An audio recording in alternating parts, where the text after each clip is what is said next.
ओम नमो भगवते वासुदेवाय। ओम नमो भगवते वासुदेवाय। ओम नमो भगवते वासुदेवाय। ओम अज्ञानतिमिरान्धस्य ज्ञानाञ्जनशलाकया चक्षुरुन्मीलितं येन तस्मै श्रीगुरवे नमः। श्रीचैतन्यमनोभीष्टं स्थापितं येन भूतले स्वयं रूपकथा मह्यं ददाति स्वपदान्तिकम्।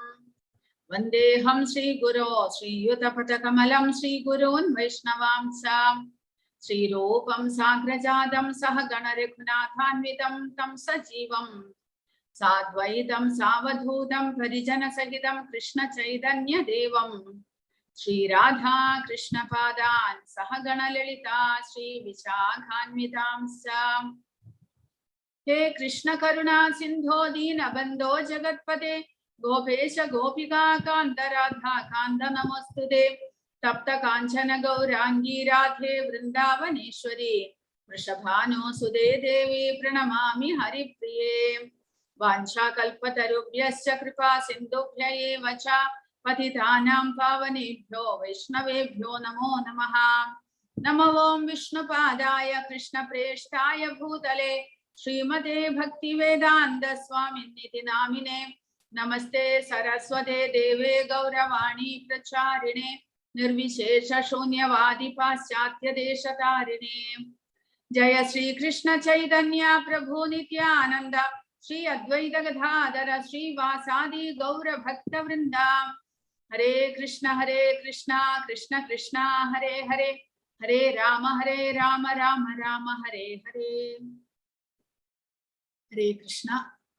ഇന്ന് അധ്യായം 16 ദേവാസുര ഭാവങ്ങൾ. അതായത് ദേവന്മാരുടെയും അസുരന്മാരുടെയും സ്വഭാവങ്ങളെ കുറിച്ച് ഭഗവാൻ ഈ അധ്യായത്തിൽ ഡിസ്കസ് ചെയ്യുന്നു നമ്മളോടൊപ്പം. ഭഗവാൻ എന്തൊക്കെയാണ് ദേവന്മാരിലും അസുരന്മാരിലും കാണപ്പെടുന്ന സ്വഭാവ വ്യത്യാസങ്ങൾ എന്നെല്ലാം ഭഗവാൻ ഈ അധ്യായത്തിൽ നമുക്ക് ഉപദേശിച്ചു തരുന്നു. അപ്പോൾ കഴിഞ്ഞ അധ്യായത്തിൽ ഭഗവാൻ പുരുഷോത്തമനാണ് എന്ന് അറിഞ്ഞുകൊണ്ട് യോ മാം ഏവം അസമ്മൂഢോ ജാനാതി പുരുഷോത്തമം, അതായത് ബുദ്ധിമാന്മാർ ഭഗവാനെ പുരുഷോത്തമനാണ് എന്ന് അറിഞ്ഞുകൊണ്ട് ഭഗവാനെ സേവിക്കുമ്പോൾ സ സർവവിദ് ഭജതി മാം, അവർ ഭഗവാൻ പുരുഷോത്തമനാണ് എന്ന് അറിഞ്ഞുകൊണ്ടാണ്. ഭക്തന്മാരെല്ലാവരും ഭഗവാനാണ് എല്ലാ ദേവന്മാരിലും വെച്ച് ഉത്തമനും എല്ലാത്തിന്റെയും ഉറവിടവനും എല്ലാത്തിന്റെയും ആധാരവും എന്ന് മനസ്സിലാക്കിക്കൊണ്ടാണ് ഭക്തന്മാർ ഭഗവാനെ ആരാധിക്കുന്നത്. ഭഗവാനെ സത്യത്തിൽ മനസ്സിലാക്കിക്കൊണ്ട് അങ്ങനെ ആരാധിക്കുമ്പോൾ ഭജതി മാം, ഭഗവാനെ സേവിക്കുമ്പോൾ എന്ന് ഭഗവാൻ പറയുന്നു. കാരണം ഭഗവാനെ മനസ്സിലാക്കിക്കൊണ്ടാണ് ഭക്തന്മാർ ഭഗവാനെ സേവിക്കുന്നത് എന്ന്. എല്ലാത്തിനും ആധാരമായിട്ടുള്ള ഉറവിടമായിട്ടുള്ള എല്ലാ ലോകങ്ങളെയും പരിപാലിക്കുന്ന ആ ഭഗവാന്റെ ആശ്രയത്തിലാണ് നമ്മൾ ചെന്ന് ചേരേണ്ടത്. അദ്ദേഹത്തിന്റെ സംരക്ഷണത്തിൽ ഇരിക്കുമ്പോൾ പിന്നെ ഒന്നിനെ കുറിച്ചും പേടിക്കാനില്ല. അങ്ങനെ ആ ഭഗവാനെ അങ്ങനെ സർവവിദ് ഭജതി മാം സർവഭാവേന ഭാരത, അങ്ങനെ പൂർണ്ണമായും ഭഗവാന്റെ ഭക്തിയുടെ സേവനത്തിൽ മുഴുകിയിരിക്കുന്നവർക്ക് ദൈവികമായ ഗുണങ്ങൾ ഉണ്ടായിരിക്കും. ഭഗവാൻ 12ാം അധ്യായത്തിൽ പറഞ്ഞു തന്നിരുന്നു. ഭഗവാന്റെ ഭക്തന്മാരിൽ ഉണ്ടാകുന്ന ഗുണങ്ങളെ കുറിച്ച് ഭഗവാൻ വിശദമായിട്ട് വിശദീകരിച്ചിരുന്നു. അങ്ങനെയുള്ള ദൈവികമായ ഗുണങ്ങളുള്ളവരെ നമുക്ക് ദേവന്മാർ എന്ന് വിളിക്കാം. കാരണം അവർക്ക് ഭഗവാനെ കുറിച്ചുള്ള പൂർണ്ണമായിട്ടുള്ള അറിവുണ്ട്. അവർ ഭഗവാന്റെ ആജ്ഞകളെ അതേപടി പാലിക്കുന്നു. അവർ ശാസ്ത്രങ്ങളിൽ പറഞ്ഞിരിക്കുന്ന പ്രകാരം മാത്രമേ നടക്കുകയുള്ളൂ. അങ്ങനെയുള്ള ഭഗവാന്റെ ഭക്തന്മാർ ദേവന്മാരായിട്ട് ഭഗവാന്റെ നിർദ്ദേശപ്രകാരം ഈ ഭൗതിക പ്രപഞ്ചത്തിന്റെ നിയന്താക്കളായിട്ട് അവർ വർത്തിക്കുന്നു. അങ്ങനെയുള്ളവർ ദേവന്മാർ. അപ്പോൾ ഭഗവാൻ അനുസരിക്കാത്തവരോ എല്ലാ ദിക്കിലും ഉണ്ടാകും. അസുര സ്വഭാവമുള്ളവർ, അതായത് നമ്മൾ ഈ ഭൗതിക പ്രപഞ്ചത്തിലും കാണുവാൻ സാധിക്കും. ചിലർ ഗവൺമെന്റിന്റെ ലോ എല്ലാം ഫോളോ ചെയ്യുന്നു, നിയമങ്ങളെല്ലാം അതേപടി അനുസരിക്കുന്നു. ചിലർ ഒന്നിനെയും അനുസരിക്കാതെ തന്നിഷ്ടം പ്രകാരം ജീവിക്കുന്നവരുമുണ്ട്. രണ്ടു കൂട്ടം ജനങ്ങളെ എല്ലാ ദിക്കിലും കാണുവാൻ സാധിക്കും.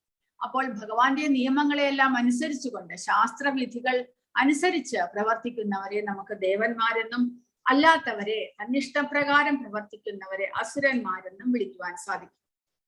അസുരന്മാർ ഭഗവാനെ വകവയ്ക്കുന്നില്ല, ഭഗവാന്റെ നിയമങ്ങളെ അനുസരിക്കുന്നില്ല. അവർക്ക് ഇഷ്ടമുള്ളത് പോലെ ചെയ്യുകയാണ്. അങ്ങനെയുള്ള അസുരന്മാരും അവരെ കുറിച്ച് ഭഗവാൻ ഈ അധ്യായത്തിൽ പറയുന്നു. അപ്പോൾ ആ അസുരന്മാർ ഭഗവാനെ അനുസരിക്കാത്തവരാണ്. അവർക്ക് ഭഗവാൻ എന്തെങ്കിലും ശിക്ഷ കൊടുക്കുന്നുണ്ടെങ്കിൽ എന്ത് ശിക്ഷയാണ് കൊടുക്കുന്നത്?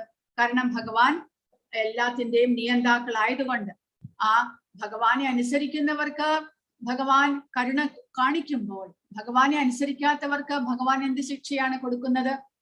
അതും നമുക്ക് ഈ അധ്യായത്തിലൂടെ ഭഗവാൻ പറഞ്ഞു തരുന്നു.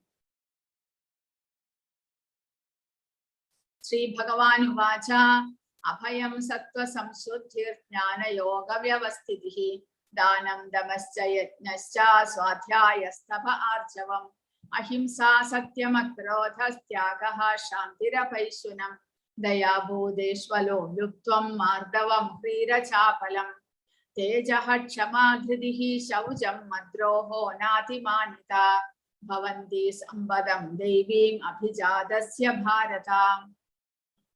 അപ്പോൾ ആദ്യമായി തന്നെ ഭഗവാൻ ആ ദൈവികമായ ഗുണങ്ങളെ കുറിച്ചാണ് നമുക്ക് പറഞ്ഞു തരുന്നത്. പരമദിവ്യോത്തമ പുരുഷൻ പറഞ്ഞു, ഹേ ഭാരത, നിർഭയത, അസ്തിത്വത്തിന്റെ ശുദ്ധി, ആധ്യാത്മിക ജ്ഞാനനിഷ്ഠ, ദാനം, ആത്മനിയന്ത്രണം, യജ്ഞം, വേദപഠനം, തപസ്, ലാളിത്യം, അഹിംസ, സത്യം, ക്രോധമില്ലായ്മ, ത്യാഗം, ശാന്തി, പരദൂഷണത്തിൽ വെറുപ്പ്, സർവജീവികളോടും കാരുണ്യം, ലോഭമില്ലായ്മ, മൃദുല സ്വഭാവം, വിനയം, സ്ഥിര നിശ്ചയം, തേജസ്, ക്ഷമ, ധൈര്യം, ശൗചം, അസൂയാരാഹിത്യം, ബഹുമതിക്കുള്ള വാഞ്ചയില്ലായ്മ, ഇതെല്ലാം ദിവ്യ പ്രകൃതിയാൽ അനുഗ്രഹീതരായ ദൈവികതയുള്ളവർക്കുള്ള ഗുണങ്ങളാണ്.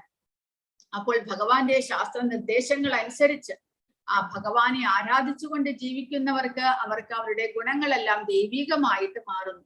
അവർക്ക് പിന്നീട് ഭൗതികമായ ഗുണങ്ങൾ ഉണ്ടാകുകയില്ല. കാരണം ഭൗതികമായ ഗുണങ്ങളിൽ എന്ന് പറയുന്നത് അസൂയ, വിദ്വേഷം അതെല്ലാം കലരുന്നതായിരിക്കും. പക്ഷെ ദൈവികമായ ഗുണങ്ങളിൽ ഭഗവാനെ ആരാധിക്കുന്നവർക്കുണ്ടാകുന്ന ദൈവികമായ ഗുണങ്ങൾ ഇതേപോലെ എല്ലാം കൊണ്ടും ഉന്നതമായ ഗുണങ്ങളായിരിക്കും. അങ്ങനെ ദിവ്യ പ്രകൃതിയാൽ അനുഗ്രഹീതരായവർ എന്ന് പറയുമ്പോൾ ആ ദിവ്യമായ ആ ഗുണങ്ങളുള്ളവർ, അവരുടെ ഗുണങ്ങളാണ് ഭഗവാൻ ഈ പറഞ്ഞത്. അപ്പോൾ ഈ ഗുണങ്ങളെ കുറിച്ച് പ്രഭുപാദ കുറച്ച് വിശദീകരിച്ചിട്ടുണ്ട്. അത് ഒന്ന് നോക്കിയിട്ട് നമുക്ക് മുന്നോട്ട് പോകാം. അപ്പോൾ ആദ്യത്തേത് അഭയം. അഭയം എന്ന് പറയുമ്പോൾ നിർഭയത, ഭയമില്ലായ്മ എന്നുള്ളത് അഭയം. അപ്പോൾ ഈ ഗുണങ്ങളെല്ലാം വർണ്ണാശ്രമ വിധി പ്രകാരം ബ്രാഹ്മണ, ക്ഷത്രിയ, വൈശ്യ, ശൂദ്ര, ബ്രഹ്മചാരി, ഗൃഹസ്ഥ, വാനപ്രസ്ഥ, സന്യാസി ഇങ്ങനെയുള്ള വർണ്ണങ്ങളും ആശ്രമങ്ങളും നിറഞ്ഞ ഈ ഭൗതിക പ്രപഞ്ചത്തിൽ ആ ഭഗവാന്റെ നിർദ്ദേശങ്ങൾ അനുസരിച്ച് ജീവിക്കുന്നവരിൽ ഓരോരുത്തരിലും കാണപ്പെടേണ്ടതാണ് ഈ ഗുണങ്ങളെല്ലാം. പ്രത്യേകമായിട്ടുള്ള ചില ഗുണങ്ങൾ പ്രത്യേകമായിട്ട് ചിലരിൽ പ്രത്യേകമായിട്ട് കാണേണ്ടതാണ്. അവരിൽ അത് പൂർണ്ണമായിട്ടും കണ്ടിരിക്കണം. കാരണം ആ ഭഗവാന്റെ ആധ്യാത്മിക ജ്ഞാനം സ്വീകരിക്കുവാനായിട്ട് നമ്മുടെ മനുഷ്യ ശരീരത്തിന്റെ ഉപയോഗത്തെക്കുറിച്ച്, ലക്ഷ്യത്തെക്കുറിച്ച് നമ്മൾ മനസ്സിലാക്കി പ്രവർത്തിക്കുമ്പോൾ ഈ ഗുണങ്ങളെല്ലാം നമ്മിൽ വളർന്നു വരേണ്ടതാണ് എന്ന്. അപ്പോൾ അങ്ങനെ വർണ്ണാശ്രമ വ്യവസ്ഥിതിയുടെ നിയമപ്രകാരം നമ്മൾ ജീവിക്കുമ്പോൾ അതിൽ ആരിലെല്ലാം ഈ ഗുണങ്ങൾ പ്രത്യേകമായിട്ട് കാണപ്പെടണം എന്ന് ഇവിടെ പ്രഭുപാദ കൊടുത്തിരിക്കുന്നു. വർണ്ണാശ്രമ വ്യവസ്ഥ പ്രകാരം സമൂഹത്തിലെ സകല വിഭാഗങ്ങളുടെയും തലവൻ അഥവാ ആധ്യാത്മിക ഗുരുവാണ് സന്യാസി. ക്ഷത്രിയൻ, വൈശ്യൻ, ശൂദ്രൻ എന്നിങ്ങനെ വിളിക്കപ്പെടുന്ന സമൂഹത്തിന്റെ മറ്റു 3 വിഭാഗങ്ങളുടെയും ആധ്യാത്മിക ഗുരുവായി കരുതപ്പെടുന്നു ബ്രാഹ്മണൻ. ബ്രാഹ്മണൻ വേദങ്ങൾ പഠിക്കുകയും മറ്റുള്ളവർക്ക് പകർന്നു കൊടുക്കുകയും ചെയ്യണം. മറ്റുള്ളവർക്ക് ഉപദേശങ്ങൾ കൊടുത്ത് അവരെ ഭഗവാന്റെ വൈദിക സാഹിത്യത്തിലേക്ക് വെളിച്ചം വീശേണ്ടത് ബ്രാഹ്മണന്റെ കടമയാണ്. അപ്പോൾ ക്ഷത്രിയ, വൈശ്യ, ശൂദ്ര സ്വഭാവികൾക്കെല്ലാം ഉപദേശം കൊടുക്കേണ്ടത് ബ്രാഹ്മണന്റെ കടമയാണ്. പക്ഷെ ബ്രാഹ്മണനും ഒരു സന്യാസിയിൽ നിന്ന് ഉപദേശം കേൾക്കേണ്ടതാണ് എന്ന്. സർവോത്കൃഷ്ടനായ സന്യാസിയാകട്ടെ ബ്രാഹ്മണരുടെയും ആധ്യാത്മിക ഗുരുവാണ്. സന്യാസിക്ക് ആദ്യമായി ഉണ്ടാകേണ്ടുന്ന ഗുണമാണ് നിർഭയത അല്ലെങ്കിൽ അഭയം എന്നുള്ളത് എന്നാണ് പ്രഭുപാദ പറയുന്നത്. കാരണം എന്താണ്? അദ്ദേഹം ഏകനാണ്, നിരാശ്രയനാണ്. ആരിൽ നിന്നും സഹായം പ്രതീക്ഷിക്കാതെ പരമപുരുഷോത്തമന്റെ കാരുണ്യത്തെ മാത്രം അയാൾ ആശ്രയിക്കണം.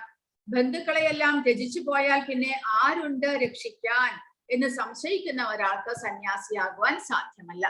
അപ്പോൾ സന്യാസി എന്ന് പറയുമ്പോൾ അദ്ദേഹം മറ്റ് ആശ്രമങ്ങളെയെല്ലാം മറികടന്ന് താൻ ഭഗവാനെ പൂർണ്ണമായിട്ടും ഭഗവാന്റെ സേവനത്തിലേക്ക് ഇറങ്ങിയിരിക്കുന്ന വ്യക്തിയാണ്. അദ്ദേഹത്തിന് ആരെയും ആശ്രയിക്കുവാനുള്ള ആ സമയത്ത് ആരെയും ആശ്രയിക്കാതെ സ്വന്തം ഒരു ആത്മജ്ഞാനത്തിന് വേണ്ടി പരിശ്രമിച്ചുകൊണ്ട് പൂർണ്ണമായിട്ടും ഭഗവാന്റെ ആശ്രയത്തിൽ ഇരിക്കേണ്ട ഒരു വ്യക്തിയാണ് സന്യാസി. കാരണം അദ്ദേഹം ഗൃഹസ്ഥാശ്രമവും വാനപ്രസ്ഥാശ്രമത്തെയും എല്ലാം ഉപേക്ഷിച്ചിരിക്കുന്നു. ഗൃഹസ്ഥാശ്രമത്തിൽ ഇരിക്കുമ്പോൾ നമ്മൾ കുടുംബത്തോടും ബന്ധുക്കളോടും എല്ലാം ഒരുമിച്ചിരിക്കുന്നു. ആ അവസ്ഥയിലും നമ്മൾ ആ ഭഗവാന്റെ ആധ്യാത്മിക ജ്ഞാനത്തിന് വേണ്ടി പരിശ്രമിച്ച് പിന്നീട് തന്റെ മക്കളെല്ലാം വലുതാകുമ്പോൾ മക്കൾക്ക് ആ കുടുംബ ഭരണം ഏൽപ്പിച്ചു കൊടുത്തിട്ട് ഒരാൾ ഭഗവാന്റെ സേവനത്തിലേക്ക് ഇറങ്ങണം. അതാണ് വാനപ്രസ്ഥാശ്രമം.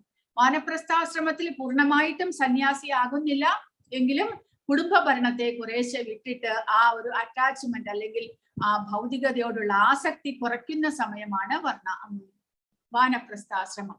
വാനപ്രസ്ഥാശ്രമത്തിൽ ഇരുന്നു കൊണ്ട് ആത്മജ്ഞാനത്തിലേക്ക് ഇറങ്ങുവാനായിട്ട് സാധിച്ചു എന്ന് വരികിൽ അദ്ദേഹം എല്ലാം ഉപേക്ഷിച്ചുകൊണ്ട് സന്യാസിയായിട്ട് പിന്നീട് അദ്ദേഹം വീട്ടിൽ നിന്ന് പുറത്തേക്ക് ഇറങ്ങുന്നു. പിന്നീട് അദ്ദേഹം ഒരു സന്യാസിയാണ്, എല്ലാം ത്യജിച്ച ഒരു സന്യാസി. അദ്ദേഹം പൂർണ്ണമായിട്ടും ഭഗവാന്റെ ആശ്രയത്തിലാണ്. അദ്ദേഹം എല്ലാ ദിക്കിലും ചുറ്റി കറങ്ങിക്കൊണ്ട് എല്ലാവർക്കും ഉപദേശം നൽകുന്ന വ്യക്തിയായിട്ട് ആ ഒരു പൂർണ്ണ ഭക്തനായിട്ട് അദ്ദേഹം മാറും. അപ്പോൾ അദ്ദേഹത്തിന് ആശ്രയിക്കാൻ ആരുമില്ല. ആരെങ്കിലും എന്തെങ്കിലും ഭിക്ഷ കൊടുക്കുകയാണെങ്കിൽ അത് കഴിച്ചുകൊണ്ട് ഒന്നിലും ആസക്തിയില്ലാതെ വിശപ്പും ദാഹവും എല്ലാം നിയന്ത്രിച്ചുകൊണ്ട് അദ്ദേഹം ആ ഭഗവാനെ കുറിച്ച് മാത്രം സ്മരിച്ചുകൊണ്ട് ആ ഭഗവാനെ കുറിച്ചുള്ള ജ്ഞാനം വളർത്തിക്കൊണ്ടിരിക്കേണ്ടുന്ന ഒരവസ്ഥയാണ്. അങ്ങനെയുള്ളപ്പോൾ അദ്ദേഹത്തിന് ഉണ്ടാകേണ്ടുന്ന ഗുണമാണ് അഭയം, അതായത് നിർഭയത. ഒന്നിനെയും കുറിച്ച് പേടിക്കാതെ. കാരണം അദ്ദേഹത്തിന്റെ ഹൃദയത്തിലും പരമാത്മാവ് വസിക്കുന്നുണ്ട്. അദ്ദേഹം തന്നെ നയിക്കും, തനിക്ക് വേണ്ടുന്ന വഴി കാണിച്ചു തരും എന്നുള്ള പൂർണ്ണ വിശ്വാസം ആ സന്യാസിക്ക് ഉണ്ടാകണം. അപ്പോൾ ഒന്നിനെയും കുറിച്ച് പേടിക്കാതെ ജീവിക്കേണ്ടുന്ന ആ ഒരു ഗുണം അദ്ദേഹത്തിൽ ഉണ്ടാകണമെന്ന്. ശ്രീകൃഷ്ണ ഭഗവാൻ പരമാത്മ സ്വരൂപിയായി തന്റെ ഹൃദയത്തിലുണ്ടെന്നും അദ്ദേഹം തന്റെ പ്രവർത്തികൾക്ക് സാക്ഷിയും ഉദ്ദേശങ്ങൾ അറിയുന്നവനുമാണ് എന്നും സന്യാസിക്ക് ദൃഢവിശ്വാസം ഉണ്ടാകണം. പരമാത്മരൂപിയായ കൃഷ്ണൻ തനിക്ക് സ്വയം അർപ്പണം ചെയ്ത ഒരാത്മാവിനെ രക്ഷിക്കും, താൻ ഒരിക്കലും ഒറ്റപ്പെടുകയില്ല എന്നുള്ള ഒരു വിശ്വാസം ആ സന്യാസിക്ക് ഉണ്ടാകണം. വനാന്തരങ്ങളിൽ കൊടും കൂരിരുട്ടിലും കൃഷ്ണൻ എന്നോടൊപ്പം ഉണ്ടാകും, എന്നെ കൈവിടില്ല എന്ന് അയാൾക്ക് ബോധ്യമാവണം. ഈ ദൃഢവിശ്വാസമാണ് അഭയം. ഏതവസ്ഥയിലും ഭഗവാൻ തന്നെ സംരക്ഷിക്കും എന്നുള്ള ദൃഢവിശ്വാസത്തെയാണ് അഭയം എന്നുള്ള ഗുണമായിട്ട് നമ്മൾ മനസ്സിലാക്കേണ്ടത്. ഇനിയോ സത്വസംശുദ്ധി, അതായത് അസ്തിത്വത്തിന്റെ തന്റെ ദേഹത്തിന്റെ പരിശുദ്ധി എല്ലായ്പ്പോഴും മാനസികവും ശാരീരികവുമായിട്ടുള്ള പരിശുദ്ധി എപ്പോഴും കാത്തു സൂക്ഷിക്കേണ്ടത് സന്യാസി തന്നെയാണ്. സ്വജീവിതത്തെ ശുദ്ധീകരിക്കണം. സന്യാസിക്ക് അനുസരിക്കേണ്ടുന്ന നിയമങ്ങൾ ഒരുപാടുണ്ട്. അദ്ദേഹം കാരണം എല്ലാ ഇന്ദ്രിയ സുഖഭോഗങ്ങളെയും ഉപേക്ഷിച്ച് ഇന്ദ്രിയങ്ങളെയും മനസ്സിനെയും നിയന്ത്രിച്ചുകൊണ്ട് ജീവിക്കേണ്ട ഒരു വ്യക്തിയാണ് സന്യാസി. അതുകൊണ്ട് അയാൾ തന്റെ മനസ്സിനെയും ഇന്ദ്രിയങ്ങളെയും ശരീരത്തെയും എല്ലാം പൂർണ്ണമായിട്ടും ശുദ്ധീകരിച്ചേക്കണം. കാരണം ഭൗതികമായിട്ട് പ്രലോഭനങ്ങൾ പലതും ഉണ്ടാകാം തന്നെ താമസിക്കുമ്പോൾ. പക്ഷേ അതിലൊന്നിലും വീഴാതെ ആ സംശുദ്ധിയോടുകൂടി ശുദ്ധിയോടുകൂടി ജീവിക്കേണ്ടതാണ് സന്യാസി എന്ന്. കൂടാതെ ജ്ഞാനയോഗ ആധ്യാത്മിക ജ്ഞാനനിഷ്ഠ, അതായത് സ്വയം ആ ജ്ഞാനം ഭഗവാനെ കുറിച്ചുള്ള അറിവ് വളർത്തിയെടുക്കുകയും വേണം, മറ്റുള്ളവർക്ക് ഉപദേശിച്ചു കൊടുക്കുകയും വേണം. ജ്ഞാനയോഗ വ്യവസ്ഥിതിയെ പറ്റി പറയാം. ജ്ഞാനം വളർത്തിയെടുക്കലാണിത്. ആത്മീയ പുരോഗതിക്കുള്ളതാണ് ശരിയായ ജീവിതമെന്ന് മറന്നുപോയ ഗൃഹസ്ഥന്മാർക്കും മറ്റും ജ്ഞാനം പകർന്നു കൊടുക്കുകയാണ് സന്യാസ ജീവിതത്തിന്റെ ഉദ്ദേശം. അപ്പോൾ സന്യാസി എല്ലാ ദിക്കിലും സഞ്ചരിക്കുന്നതിന്റെ പുറകിലെ ഉദ്ദേശം എന്താണ്? ആ ഗാർഹസ്ഥ്യത്തിൽ മുഴുകിയിരിക്കുന്ന ഇന്ദ്രിയ സുഖഭോഗത്തിൽ മുഴുകിയിരിക്കുന്ന ഗൃഹസ്ഥന്മാർക്ക് ആധ്യാത്മിക ജ്ഞാനം പകർന്നു കൊടുക്കുക, അവർക്ക് ആ ജീവിതത്തിന്റെ ശരിയായ വഴി എന്തെന്ന് കാണിച്ചു കൊടുക്കുന്നത് സന്യാസിയുടെ ചുമതലകളാണ്. അപ്പോൾ ആ സന്യാസി ഓരോ ഗൃഹത്തിലും ഭിക്ഷ യാചിച്ച് ചെല്ലുന്നത് വെറും ഭിക്ഷയ്ക്ക് വേണ്ടി മാത്രമല്ല, പിന്നെയോ അവിടെ ഉള്ളവർക്ക് ആ ഒരു ആത്മജ്ഞാനം പകർന്നു കൊടുക്കുവാനും കൂടിയിട്ടാണ് എന്ന്. അപ്പോൾ ഈ 3 ഗുണങ്ങളും സന്യാസിയിൽ പ്രധാനമായിട്ട് കാണേണ്ടതാണ് എന്ന് പറയും. നിർഭയത്വവും സത്വശുദ്ധിയും ജ്ഞാനവും സന്യാസിക്ക് കൂടിയേ കഴിയും. ദാനം, അടുത്ത ഗുണം എന്നുള്ളത് ദാനമാണ്. ദാനം ആരിൽ കാണേണ്ടതാണ്? ഗൃഹസ്ഥന്മാർക്ക് അനുയോജ്യമായതാണ്. കാരണം ഗൃഹസ്ഥന്മാർ മാത്രമേ സ്വത്ത് സമ്പാദിക്കുന്നുള്ളൂ. ബാക്കിയുള്ളവർ ആരും, ബ്രാഹ്മണർ ദാനം സ്വീകരിക്കുമെങ്കിലും അവർ അത് ദാനം ചെയ്യുകയും ചെയ്യും. കൂടാതെ ബ്രഹ്മചാരി ഇതൊന്നും ചെയ്യുന്നേയില്ല. ബ്രഹ്മചാരി എപ്പോഴും വിദ്യാഭ്യസിക്കുന്ന നിലയിലാണ്. ഗൃഹസ്ഥന്മാരാണ് സ്വത്ത് സമ്പാദിക്കുന്നവർ. ഗൃഹസ്ഥന്മാർ എന്ന് പറയുമ്പോൾ ബ്രാഹ്മണരാകട്ടെ, ക്ഷത്രിയരാകട്ടെ, വൈശ്യരാകട്ടെ, ശൂദ്രരാകട്ടെ, ആരോ ഗൃഹസ്ഥന്മാരായിട്ടുള്ളവർ ആരെങ്കിലും ഉണ്ടെങ്കിൽ അവർ ആ നമ്മുടെ കുടുംബത്തിന്റെ ചെലവിലേക്കായിട്ട് ധനം സമ്പാദിക്കുന്നു. അപ്പോൾ ദാനം ചെയ്യാൻ അവർ മാത്രമാണ് യോഗ്യത എന്ന് പറയുന്നു. ദാനം അത് അർഹിക്കുന്നവർക്ക് കൊടുക്കണം. ദാനം നമുക്ക് എല്ലാവർക്കും കൊടുക്കുവാൻ സാധ്യമല്ല. പിന്നെയോ അതിന്റെ ഫലം അനുഭവിക്കണമെങ്കിൽ, അല്ലെങ്കിൽ പുണ്യം സമ്പാദിക്കാനോ, അല്ലെങ്കിൽ ആ കർമ്മഫലത്തെ ഇല്ലാതാക്കണമെങ്കിൽ തന്നെയോ ദാനം നമ്മൾ അർഹിക്കുന്നവർക്ക് കൊടുക്കണം. ഇപ്പോൾ നമ്മൾ ആരെങ്കിലും ഒരാൾക്ക് വളരെ വിശന്നിരിക്കുന്നു എന്ന് പറഞ്ഞ് അയാൾക്ക് എന്തെങ്കിലും നമ്മൾ ഒരു കുറച്ച് കാശ് എന്തെങ്കിലും ദാനം ചെയ്താൽ, അയാൾ അത് ദുരുപയോഗപ്പെടുത്തിയാൽ എന്ത് സംഭവിക്കുന്നു? അയാൾ ചെയ്ത പാപകർമ്മത്തിന്റെ ഫലം നമ്മളും അനുഭവിക്കേണ്ടി വരും. അതുകൊണ്ട് ദാനം കൊടുക്കുമ്പോൾ വളരെയധികം ശ്രദ്ധിക്കണം.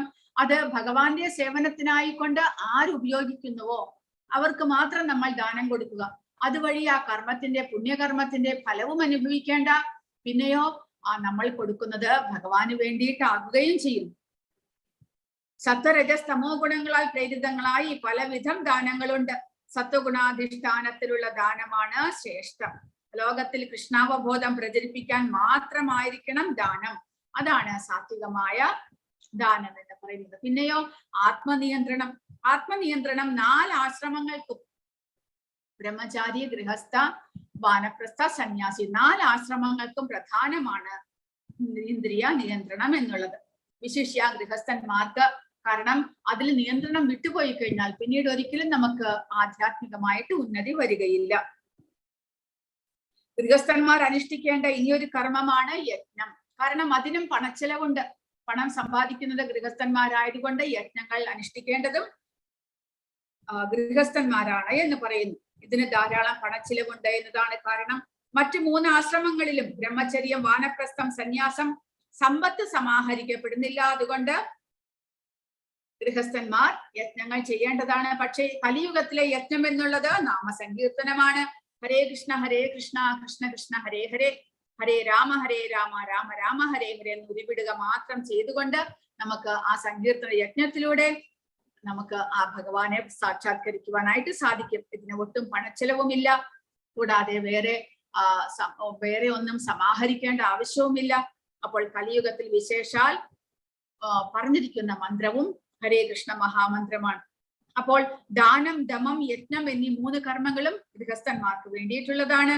പിന്നെ വിദ്യ, വേദപഠനം എന്നുള്ളത് ബ്രഹ്മചാരികൾക്കുള്ളതാണ്. ബ്രഹ്മചാരികൾ അവരുടെ ആ പ്രായം എത്തുന്നത് വരെ വേദപഠനം ചെയ്തിരിക്കണം. പിന്നെ തപസ് എന്നുള്ളത് ഗാർഹസ്ഥ്യത്തിന് ശേഷമുള്ള വിശ്രമ ജീവിതത്തിൽ തപസ്സാണ് നിർദ്ദിഷ്ടമായിട്ടുള്ളത്. തപസ് എന്ന് പറഞ്ഞാൽ നമ്മുടെ ഇന്ദ്രിയങ്ങളെ നിയന്ത്രിച്ചുകൊണ്ട് നമുക്ക് ഒരു താപസികമായിട്ടുള്ള ജീവിതം നയിക്കുക. അപ്പോൾ ആ ഗൃഹസ്ഥാശ്രമത്തിൽ നമ്മൾ ഒരു പ്രായം എത്തുന്നത് വരെ നമ്മൾ എല്ലാം സ്വത്ത് സമ്പാദിക്കുകയും ആ സ്വത്ത് നമ്മുടെ ഇന്ദ്രിയ സുഖഭോഗത്തിന് വേണ്ടി വിനിയോഗിക്കുകയും ചെയ്യുമായിരുന്നു. പക്ഷേ നമ്മൾ ആ വാനപ്രസ്ഥം, അല്ലെങ്കിൽ നമ്മളിപ്പോ റിട്ടയർമെന്റ് ഏജ് എല്ലാം ഉണ്ട്, 59 അല്ലെങ്കിൽ 57 അല്ലെങ്കിൽ 60 പ്രായം. ആ പ്രായത്തിൽ എത്തിക്കഴിഞ്ഞാൽ പിന്നീട് നമ്മൾ റിട്ടയർ ആകുന്ന സമയത്ത്, ആ വ്യാവഹാരിക ജീവിതത്തിൽ നിന്ന് റിട്ടയർ ആകുന്ന സമയത്ത് നമ്മളുടെ എല്ലാ ജീവിതചര്യകൾക്കും ഒരു നിയന്ത്രണം ഏർപ്പെടുത്തണം. അതിനാണ് തപസ് എന്ന് പറയുക. നമ്മൾ അറിഞ്ഞുകൊണ്ട് നിയന്ത്രണം ഏർപ്പെടുത്തുക, അതിനെ തപസ് എന്ന് പറയുന്നു. ജീവിതകാലം മുഴുവൻ ഗാർഹസ്ഥ്യത്തിൽ കഴിഞ്ഞു കൂട്ടാൻ പാടില്ല. ബ്രഹ്മചര്യം, ഗാർഹസ്ഥ്യം, വാനപ്രസ്ഥം, സന്യാസം എന്നിങ്ങനെ ജീവിതത്തിന് 4 ഘട്ടങ്ങളുണ്ട് എന്ന് ഓർക്കണം. അതുകൊണ്ട് ഗാർഹസ്ഥ്യത്തിൽ നിന്ന് പിന്മാറണം. 100 കൊല്ലം ജീവിക്കുന്ന ഒരാൾക്ക് 25 കൊല്ലം ബ്രഹ്മചാരിക്കും, അതായത് പഠിക്കുവാൻ വേണ്ടിയിട്ടും 25 കൊല്ലം ഗാർഹസ്ഥ്യത്തിനും 25 വാനപ്രസ്ഥത്തിനും പിന്നീട് 25 സന്യാസത്തിനും നീക്കിവെക്കാം. അപ്പോൾ 25 വർഷം നമ്മൾ പഠിക്കുവാൻ വേണ്ടി വിനിയോഗിക്കുക. പിന്നീടുള്ള 25 വർഷം നമ്മൾ ഗൃഹസ്ഥാശ്രമിയായിട്ട് കുടുംബജീവിതം നയിക്കുക. പിന്നീട് ആ ഭഗവാന്റെ സേവനത്തിനായിക്കൊണ്ട് നമ്മുടെ ജീവിതത്തെ നീക്കിവെച്ചുകൊണ്ട് പിന്നീട് അവസാന നാളുകളിൽ നമ്മൾ പൂർണ്ണമായിട്ടും ഭഗവത് അർപ്പണമായിട്ടുള്ള, ഭഗവാനെ കുറിച്ച് മാത്രം ആലോചിച്ച് സ്മരിച്ചുകൊണ്ടുള്ള ഒരു ശുദ്ധ ഭക്തിയുത സേവനം നമ്മൾ അനുഷ്ഠിക്കേണ്ടതാണ്. അതാണ് സന്യാസം എന്ന് പറയുന്നത്. ഇതാണ് വൈദിക മതാനുശാസനം. ഗാർഹസ്ഥ്യത്തിൽ നിന്ന് വിരമിച്ച ഒരാൾ ശരീര മനസ്സുകളെയും നാവിനെയും കർക്കശമായി നിയന്ത്രിക്കണം. ഇതാണ് തപസ്യ. അപ്പോൾ എല്ലാ ശരീര മനസ്സ് ഇന്ദ്രിയങ്ങളെയെല്ലാം നിയന്ത്രിച്ചു കൊണ്ടുള്ള ഒരു ജീവിതമായിരിക്കണം തപസ്യ എന്ന് പറയുന്നത്. അതില്ലാതെ നമുക്ക് മുക്തി ലഭിക്കുകയില്ല എന്ന് പറയുന്നു. പിന്നീട് ലാളിത്യം, ലളിതമായിട്ടുള്ള ഒരു ജീവിതം നമ്മൾ നയിക്കണം. ആരാണെങ്കിലും നമ്മൾ ആ ഒരു വളരെ ആഡംബരപൂർണമായ ജീവിതം നയിക്കാതെ ലളിതമായിട്ടുള്ള ലാളിത്യ സ്വഭാവം, നമ്മുടെ സ്വഭാവവും ലളിതമായിരിക്കണം, ലാളിത്യം പൂണ്ടതായിരിക്കണം, സത്യസന്ധമായിരിക്കണം. അതുകൂടാതെ ജീവിതചര്യയും ലാളിത്യം പൂണ്ടതായിരിക്കണമെന്ന്. അഹിംസ എന്ന് പറഞ്ഞാൽ ഏത് ജീവന്റെയും പുരോഗതിയെ തടയാതിരിക്കുകയാണ് അഹിംസ. മറ്റ് ജീവജാലങ്ങൾ, മറ്റ് ജന്തുക്കൾക്ക് നമ്മളെ പോലെ ചിന്തിക്കാനോ പ്രവർത്തിക്കാനോ കഴിയുകയില്ല, നമ്മളെ എതിർക്കാൻ കഴിയുകയില്ല എന്ന് പറഞ്ഞുകൊണ്ട് മറ്റു ജീവികൾക്ക് നേരെ ഹിംസ പ്രയോഗിക്കുന്നത് ഉചിതമല്ല എന്ന്. അവരും അവരുടെ കർമ്മഫലം അനുസരിച്ച് ഇങ്ങനെ ഒരു ശരീരം അവർക്ക് ലഭിച്ചതാണ് എന്ന് നമ്മൾ മനസ്സിലാക്കണം. അവർക്ക് അവരുടെ ആയുസ് പൂർത്തീകരിക്കേണ്ടതായിട്ടുണ്ട്. എങ്കിൽ മാത്രമേ അവർക്കും അവരുടെ അടുത്ത പുരോഗമിച്ചുള്ള ഒരു ജീവിതം ലഭിക്കുവാൻ സാധ്യമാകുകയുള്ളൂ. അതുകൊണ്ട് ഒരു ജീവജാലങ്ങളെയും അവരുടെ ജീവിതത്തിന്റെ പുരോഗതിയിൽ തടസ്സം നിൽക്കാനായിട്ട് നമ്മൾ പാടില്ല. അങ്ങനെ അവരെ ഉപദ്രവിക്കാതിരിക്കുന്നതിനെയാണ് നമ്മൾ അഹിംസ എന്ന് പറയുന്നത്. ഹിംസ എന്ന് പറഞ്ഞാൽ അവരുടെ ജീവിതത്തിന്റെ പുരോഗതിയെ നമ്മൾ തടയുക എന്നുള്ളതാണ്. ജീവിത പുരോഗതിയെ തടസ്സപ്പെടുത്താതിരിക്കലാണ് യഥാർത്ഥത്തിൽ അഹിംസ. മൃഗങ്ങളും ഒരു ജന്തു വിഭാഗത്തിൽ നിന്ന് മറ്റൊരു വിഭാഗത്തിലേക്ക് ദേഹാന്തര പ്രാപ്തി നേടുന്നു. ഒരു ജീവി വധിക്കപ്പെട്ടാൽ അതിന്റെ പുരോഗതിക്ക് തടസ്സം നേരിടുന്നു. ഒരു ശരീരത്തിൽ കുറെ കൊല്ലങ്ങളോ ദിവസങ്ങളോ ജീവിച്ച ശേഷം ഒരു ജീവി കൊല്ലപ്പെട്ടാൽ ആ ജീവന് മറ്റൊരു വിധം ജീവഗണത്തിൽ പിറവിയെടുക്കുന്നതിന് മുൻപ് അതേ ഗണത്തിൽ തന്നെ വീണ്ടും ജനിച്ച് മുമ്പ് വിധിച്ചിട്ടുള്ളത്ര ദിവസങ്ങൾ മുഴുമിപ്പിക്കേണ്ടി വരും. ആ നിലയ്ക്ക് മനുഷ്യന്റെ രസനാപ്രീതിക്കായി മാത്രം അവയുടെ പുരോഗതി തടയാൻ പാടില്ല തന്നെ. ഇതാണ് അഹിംസ. അപ്പോൾ നമ്മൾ മനുഷ്യനായി ജനിച്ചു കഴിഞ്ഞാൽ അടുത്ത ജന്മം നമുക്ക് എന്തായിരിക്കുമെന്ന് പറയാൻ സാധ്യമല്ല. കൂടാതെ മനുഷ്യനായി ജനിച്ചു കഴിഞ്ഞാൽ നമുക്കുള്ള ഗുണം എന്തെന്നാൽ അടുത്ത ജന്മത്തിലേക്കുള്ള ആ ഒരു പ്രിപ്പറേഷൻ നമുക്ക് ഈ ജന്മത്തിൽ തന്നെ ചെയ്യുവാൻ സാധിക്കും. നമുക്ക് ഈ ആധ്യാത്മികമായ കാര്യങ്ങളെല്ലാം മനസ്സിലാക്കിക്കൊണ്ട് നമുക്ക് ആധ്യാത്മികമായ ഒരു ജീവിതചര്യ നടത്തുകയാണെങ്കിൽ നമുക്ക് ഉറപ്പിക്കാം, ഒന്നുകിൽ നമ്മൾ ഉന്നതമായ ഗൃഹങ്ങളിലേക്ക്, സ്വർഗലോകങ്ങളിലേക്ക് ചിലപ്പോൾ മാറ്റപ്പെടും, അല്ലെങ്കിൽ മനുഷ്യനായി തന്നെ നല്ല ശ്രേഷ്ഠമായ ഒരു ഗൃഹത്തിൽ ജനിച്ചു എന്ന് വരാം. പക്ഷെ മൃഗങ്ങൾക്ക് അങ്ങനെയല്ല. മൃഗങ്ങൾ ഇപ്പോൾ അവർക്ക് പരിണാമ സിദ്ധാന്ത പ്രകാരം പുരോഗതി വന്നുകൊണ്ടിരിക്കുകയാണ്. ഇപ്പോൾ ഒരു പൂച്ച അടുത്ത ജന്മത്തിൽ കൃത്യമായിട്ടും അതിന്റെ ആയുസ് കഴിയുമ്പോൾ അടുത്ത ഒരു ജന്മം, പുരോഗമനപരമായ ഒരു ജന്മം അതിന് ലഭിക്കും. അങ്ങനെ പുരോഗതി പ്രാപിച്ച് പിന്നീട് മനുഷ്യനായിട്ട് ജനിക്കണം. കാരണം ഭഗവാന്റെ ആ നിയമപ്രകാരം മനുഷ്യജന്മത്തിൽ അതിനൊരു ചാൻസ് എല്ലാ ജീവാത്മാക്കൾക്കും ഒരു തവണ മനുഷ്യജന്മം ലഭിക്കും. കാരണം ഈ ആധ്യാത്മിക ചര്യ പരിശീലിച്ച് ആ ഭഗവാന്റെ ലക്ഷ്യത്തിലേക്ക് എത്തുവാനായിട്ട് പ്രയത്നിക്കുവാൻ വേണ്ടിയിട്ട് ഒരു മനുഷ്യജന്മം എല്ലാവർക്കും ലഭിക്കും. പക്ഷെ ആ മനുഷ്യജന്മം നമ്മൾ വിനിയോഗിച്ചില്ലെങ്കിൽ പിന്നീട് കർമ്മഫലം അനുസരിച്ച് ഏതെങ്കിലും ഒരു യോനിയിൽ പിറക്കേണ്ടി വരും. വീണ്ടും പുരോഗതി പ്രാപിച്ച് നമ്മൾ തിരിച്ച് മനുഷ്യജന്മത്തിലേക്ക് വരേണ്ടി വരും. അപ്പോൾ അതാണ് പറയുന്നത്, നമ്മൾ ഒരു ജീവനെ, ഒരു മൃഗത്തെ നമ്മൾ നമ്മുടെ ഒരു ആസ്വാദനത്തിന് വേണ്ടി മാത്രമായിട്ട് നമ്മൾ എന്തെങ്കിലും ഉപദ്രവിക്കുകയാണെങ്കിൽ അതിന്റെ ജീവിത പുരോഗതിക്ക് തടസ്സം വരുത്തുകയാണ്. അത് നമ്മൾ ചെയ്യാൻ പാടില്ല എന്ന് പറയുന്നു. അതിനെ അഹിംസ എന്ന് പറയുന്നു. സ്വാർത്ഥ താല്പര്യങ്ങൾക്ക് വേണ്ടി യാഥാർത്ഥ്യത്തെ വളച്ചൊടിച്ച് കാട്ടാതിരിക്കലാണ് സത്യം. സത്യം എന്ന് പറഞ്ഞാൽ നമ്മുടെ സ്വാർത്ഥതയ്ക്ക് വേണ്ടി എന്തെങ്കിലും ഒരു കാര്യത്തെ വളച്ചൊടിച്ച് കാണിക്കാൻ പാടില്ല എന്ന്. ശ്രുതി എന്നാൽ പ്രാമാണികരിൽ നിന്ന് കേൾക്കുക എന്നർത്ഥം. തനിക്ക് ഇഷ്ടപ്പെട്ട വിധം ഒരു വ്യാഖ്യാനം കെട്ടിച്ചമയ്ക്കരുത്. അക്രോധം, ക്രോധമില്ലായ്മ എന്ന് പറഞ്ഞാൽ കോപത്തെ നിയന്ത്രിക്കലാണ്. ക്രോധത്തിന് തക്കതായ കാരണമുണ്ടായാലും ക്ഷമാശീലം പുലർത്തണം. ആധ്യാത്മികമായ ഉന്നതിക്ക് വേണ്ടിയിട്ട് നമ്മുടെ ഇന്ദ്രിയങ്ങളെ നമ്മൾ നിയന്ത്രിക്കണം എന്ന് പറയുന്നു. അപ്പോൾ ക്രോധം ചെയ്യേണ്ടുന്ന ഒരവസരം ഉണ്ടായാലും കൂടി നമ്മൾ ക്ഷമ പരിശീലിക്കണം. ക്രോധാവേശം ശരീരത്തെ മുഴുവൻ മലിനമാക്കുന്നു. ഈ വികാരം രജോഗുണത്തിന്റെയും കാമത്തിന്റെയും ഉൽപ്പന്നമാകയാൽ അതീന്ദ്രിയ അവസ്ഥയിലെത്തിയവർ അതിനെ നിയന്ത്രിച്ചേ തീരൂ. പിന്നീട് അപൈശ്വനം, അതായത് ത്യാഗം എന്ന് പറയുമ്പോൾ മറ്റുള്ളവരിൽ അനാവശ്യമായി തെറ്റ് കാണുകയും അവരെ ആവശ്യമില്ലാതെ തിരുത്തുകയും ചെയ്യുന്ന പതിവ് ഉപേക്ഷിക്കലാണ് അപൈശുനം. പ്രീ എന്ന് പറയുമ്പോൾ അത്യന്തം വിനയത്തെയും നീചകർമ്മങ്ങളിൽ വിരക്തിയെയുമാണ് പ്രീ എന്ന വാക്ക് സൂചിപ്പിക്കുന്നത്. അചാപലം അഥവാ ദൃഢനിശ്ചയം എന്ന് പറയുമ്പോൾ തന്റെ പ്രയത്നങ്ങളെ പറ്റി ക്ഷോഭിക്കുകയോ നിരാശപ്പെടുകയോ ചെയ്യാതിരിക്കലാണ്. തേജസ് എന്നുള്ളത് ക്ഷത്രിയർക്ക് പറഞ്ഞിരിക്കുന്നതാണ്. തേജസ് ക്ഷത്രിയർ ദുർബലർക്ക് രക്ഷ നൽകാൻ സാധിക്കത്തക്കവണ്ണം ബലം തികഞ്ഞവരായിരിക്കണം. അവർക്കാണ് തേജസ് കാണപ്പെടുക. ശൗചം എന്ന് പറഞ്ഞാൽ വിശുദ്ധി, അതായത് ശരീരത്തിലും മനസ്സിലും മാത്രമല്ല പെരുമാറ്റത്തിലും ശൗചം പാലിക്കേണ്ടതാണ്.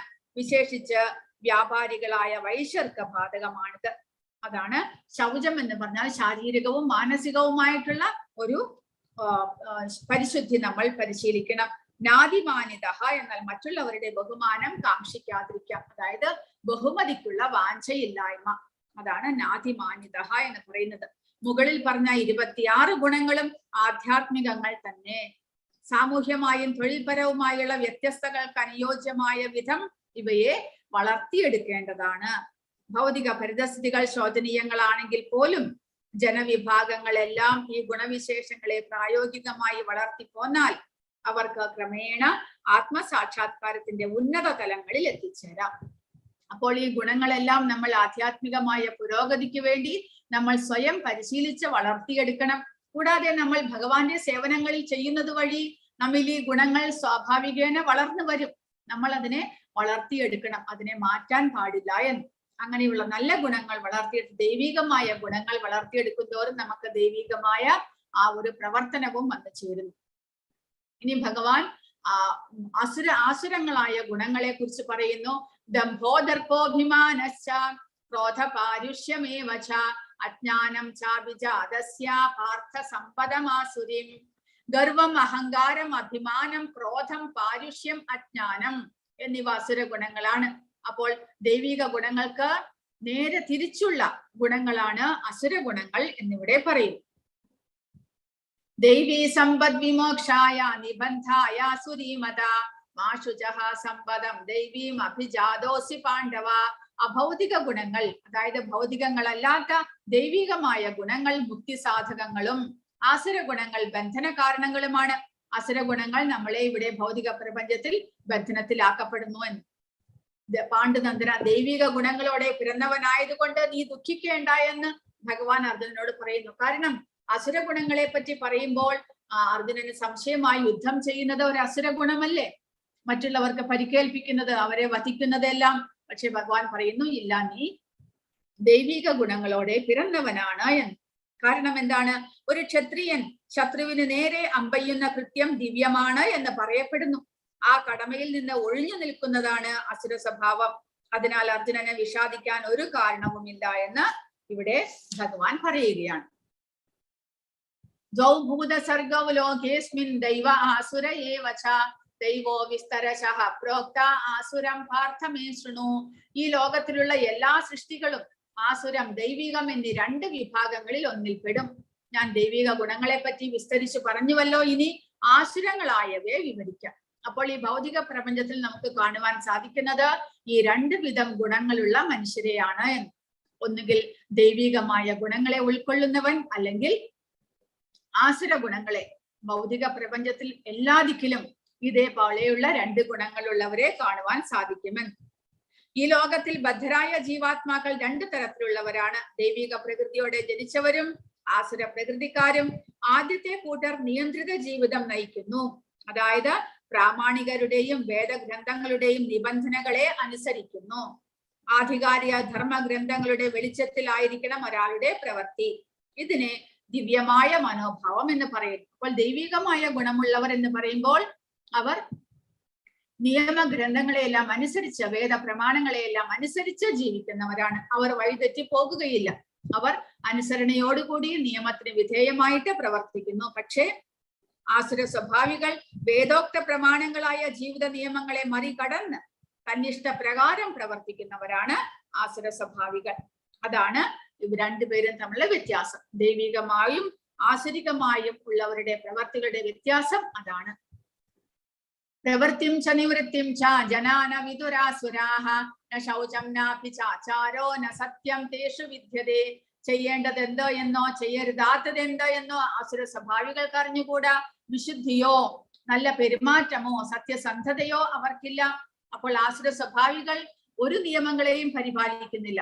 നമ്മൾ ശരിയായിട്ടുള്ള ശാസ്ത്രവിധി പ്രകാരം നമ്മൾ ജീവിക്കുകയാണെങ്കിൽ നമ്മൾ രാവിലെ എണീക്കണം. സൂര്യോദയത്തിന് മുൻപ് നമ്മൾ എണീക്കണം എന്ന് പറയുന്നു. ഉറങ്ങി എണീറ്റ് ആദ്യം തന്നെ നമ്മൾ ശൗചം കഴിക്കണം. നമ്മുടെ ശാരീരികമായിട്ടുള്ള ശുദ്ധീകരണം നടത്തണം. പിന്നീട് ഭഗവാന്റെ സേവകളിൽ ഇരിക്കണം. പിന്നീട് ഭക്ഷണം പാകം ചെയ്ത് വിശുദ്ധമായിട്ടുള്ള പരിശുദ്ധമായിട്ടുള്ള ഭക്ഷണം നമ്മൾ കഴിക്കണം. ഇങ്ങനെയുള്ള ചില കൃത്യനിഷ്ഠകളെല്ലാം നമ്മുടെ ജീവിതത്തിൽ ഉണ്ടാകണം. പക്ഷേ ഈ ആസുര സ്വഭാവികൾക്ക് എന്ത് ചെയ്യണമെന്നോ എന്ത് ചെയ്യരുത് എന്നോ അവർക്ക് കൃത്യമായിട്ടുള്ള ഒരു രൂപമില്ല. കാരണം അവർ ഒന്നിനെയും കണക്കാക്കുന്നില്ല, ഒരു നിയമവും അനുസരിക്കുന്നില്ല. അങ്ങനെ വിശുദ്ധി, പരിശുദ്ധി പോലും, ശാരീരികവും മാനസികവുമായ പരിശുദ്ധി പോലും അവർക്കുണ്ടാകുകയില്ല. പിന്നെയോ സത്യസന്ധതയും അവരിൽ കാണുന്നില്ല എന്ന് പറയുന്നു. നല്ല പെരുമാറ്റവും കാണുന്നില്ല. കാരണം അവർക്ക് തെറ്റേതാണ് ശരി ഏതാണ് എന്ന് അവർക്ക് അറിഞ്ഞുകൂടാ. തന്നിഷ്ടപ്രകാരമുള്ള ഒരു ജീവിതമാണ് അവരുടേത്. വൈദിക സംസ്കാരം സ്വീകരിച്ചവരും ഏറ്റവും പരിഷ്കൃത ജനത എന്ന് പ്രസിദ്ധിയുള്ളവരുമായ ആര്യന്മാരുടെ ഇടയിൽ വേദപ്രോക്തങ്ങളായ ആചാരങ്ങൾ അനുസരിക്കാത്ത കൂട്ടരെ അസുര സ്വഭാവികൾ എന്ന് പറയുന്നു. അപ്പോൾ പ്രാചീന കാലം മുതൽക്കേ തന്നെ വേദോക്ത പ്രമാണങ്ങളെ അനുസരിക്കാതെ ജീവിക്കുന്നവരെയാണ് അസുര സ്വഭാവികൾ എന്ന് വിളിച്ചു വന്നിരുന്നത്. അതുപോലെ തന്നെയാണ് ഇത് പറയുന്നത്.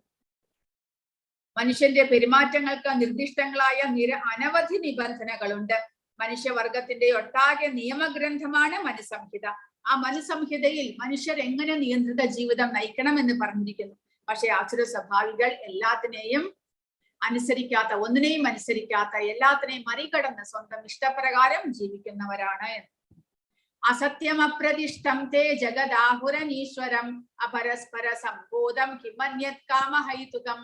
ഈ പ്രപഞ്ചം അസത്യവും അടിസ്ഥാനരഹിതവുമാണെന്നും അതിന് നിയന്താവായി ഒരു ഈശ്വരൻ ഇല്ലെന്നും അവർ പറയുന്നു. ലൈംഗിക അഭിലാഷം മാത്രമാണ് ഇതിന്റെ ഉൽപ്പത്തിക്ക് കാരണമെന്നും കാമമല്ലാതെ മറ്റൊന്നും കാരണമായിട്ടില്ല എന്നുമാണ് അവർ പറയുന്നത്. അപ്പോൾ നമ്മൾ ഭഗവത്ഗീതയിലൂടെ ഭഗവാന്റെ ഉപദേശങ്ങളെ പഠിക്കുമ്പോൾ നമ്മൾ പഠിച്ചു എങ്ങനെ ഈ ഭൗതിക പ്രപഞ്ചത്തിന്റെ സൃഷ്ടി ആകുന്നു. ഭഗവാൻ എല്ലാത്തിന്റെയും നിയന്താവാണ് എന്ന് അദ്ദേഹം പറയുന്നു. പക്ഷെ അസുര സ്വഭാവികൾ ഭഗവാനിലും വിശ്വാസമില്ല, അവർക്ക് ഭഗവാന്റെ നിയമങ്ങളിലും വിശ്വാസമില്ല. അതുകൊണ്ട് അവരുടെ ദൃഷ്ടിയിൽ ഈ ഭൗതിക പ്രപഞ്ചത്തിന്റെ നിലനിൽപ്പിന് കാരണമായിട്ടൊന്നുമില്ല.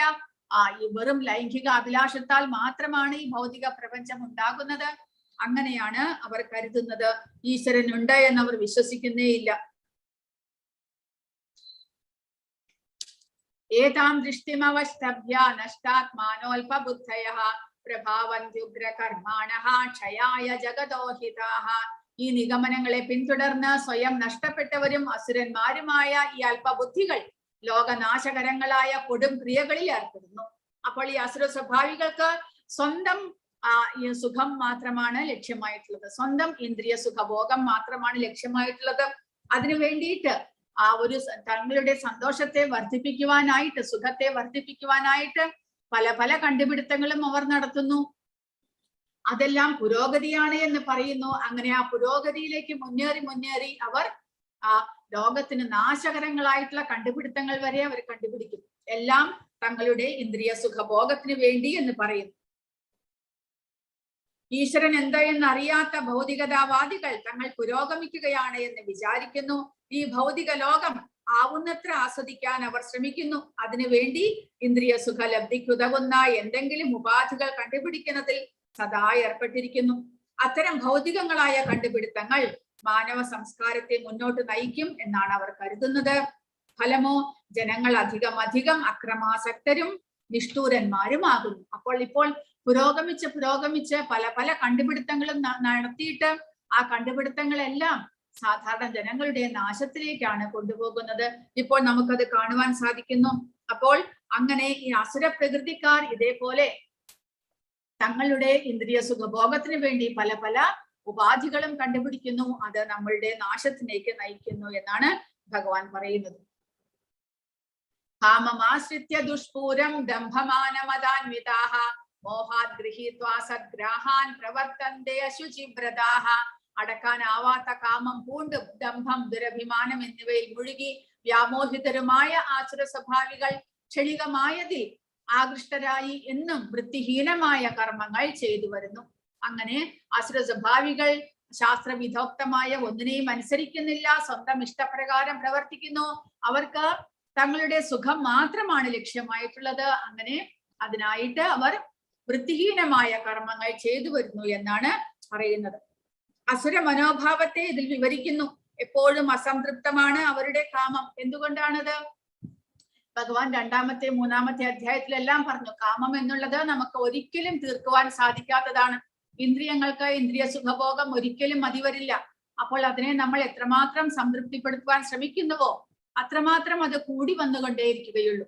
അതുപോലെ അങ്ങനെയുള്ളപ്പോൾ ഒരിക്കലും നമുക്ക് തീർക്കുവാൻ സാധിക്കാത്ത ആ കാമം ഉള്ളത് കൊണ്ട് എപ്പോഴും അസംതൃപ്തമായിരിക്കും അവരുടെ ചിന്തകൾ. എപ്പോഴും ഒരിക്കലും ഒരു ശാന്തമായിരിക്കുകയില്ല. എപ്പോഴും അങ്ങനെ അവർക്ക് തൃപ്തി വരുത്താനാകാത്ത സുഖഭോഗാസക്തി വളർന്നുകൊണ്ടേയിരിക്കുന്നു. അപ്പോൾ ഒരിക്കലും ശാന്തി നേടാൻ സാധിക്കുകയില്ല അവർക്ക്. അശുചിവ്രതാഹ എന്ന് പറയുമ്പോൾ മലിനമായ ശീലങ്ങൾ എന്നതിന്റെ അർത്ഥം എന്താണ്?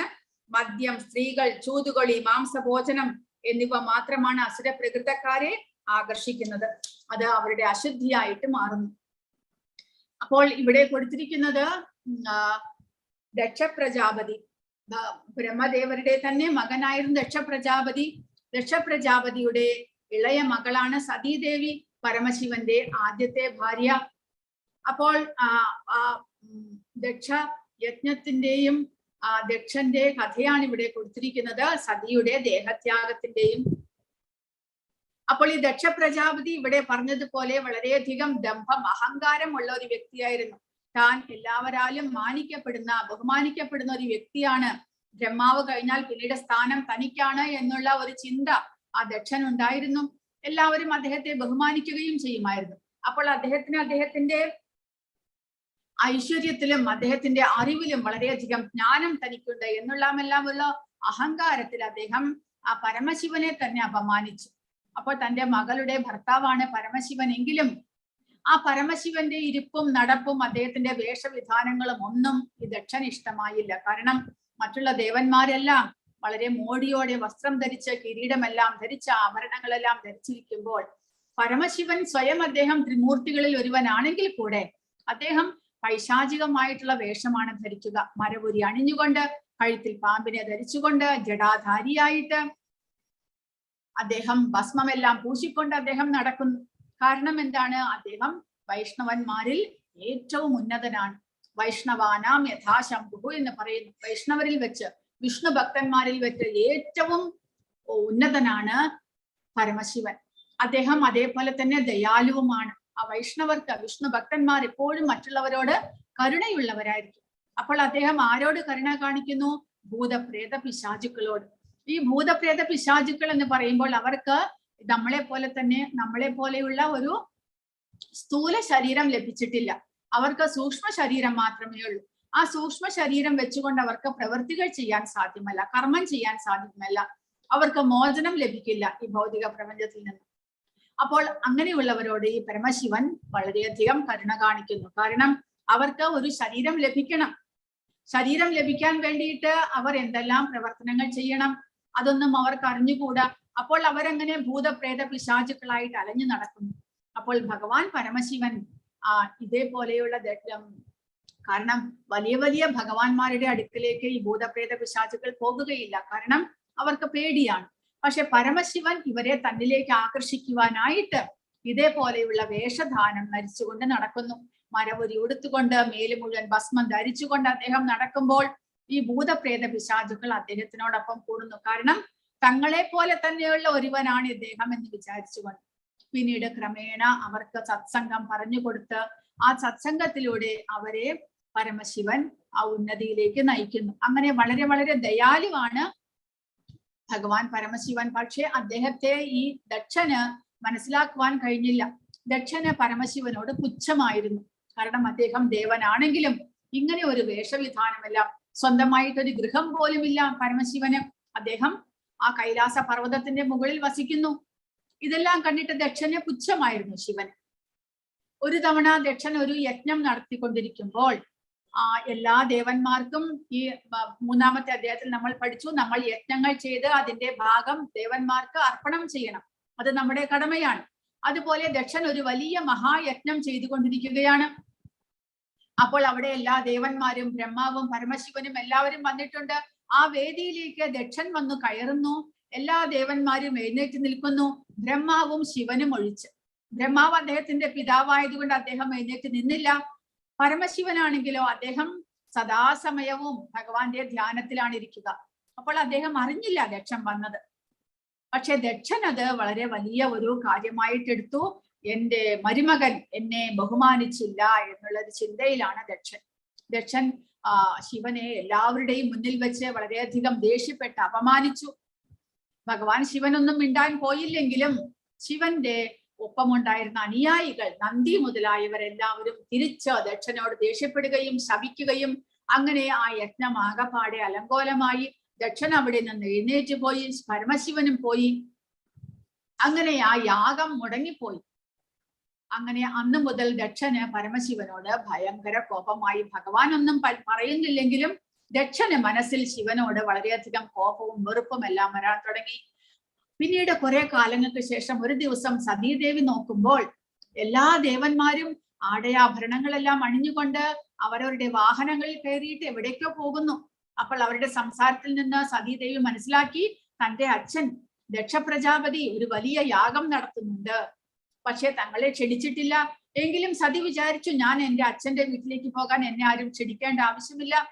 അവർ പരമശിവനോട് പോയി പറഞ്ഞു, എനിക്കും പോകണം യാഗത്തിലേക്ക്, എനിക്ക് എന്റെ അമ്മയെയും സഹോദരിമാരെയും കാണണം, നമ്മളെ അവർ വിളിച്ചിട്ടില്ലെങ്കിലും ഞാൻ പോകുകയാണ് എന്ന്.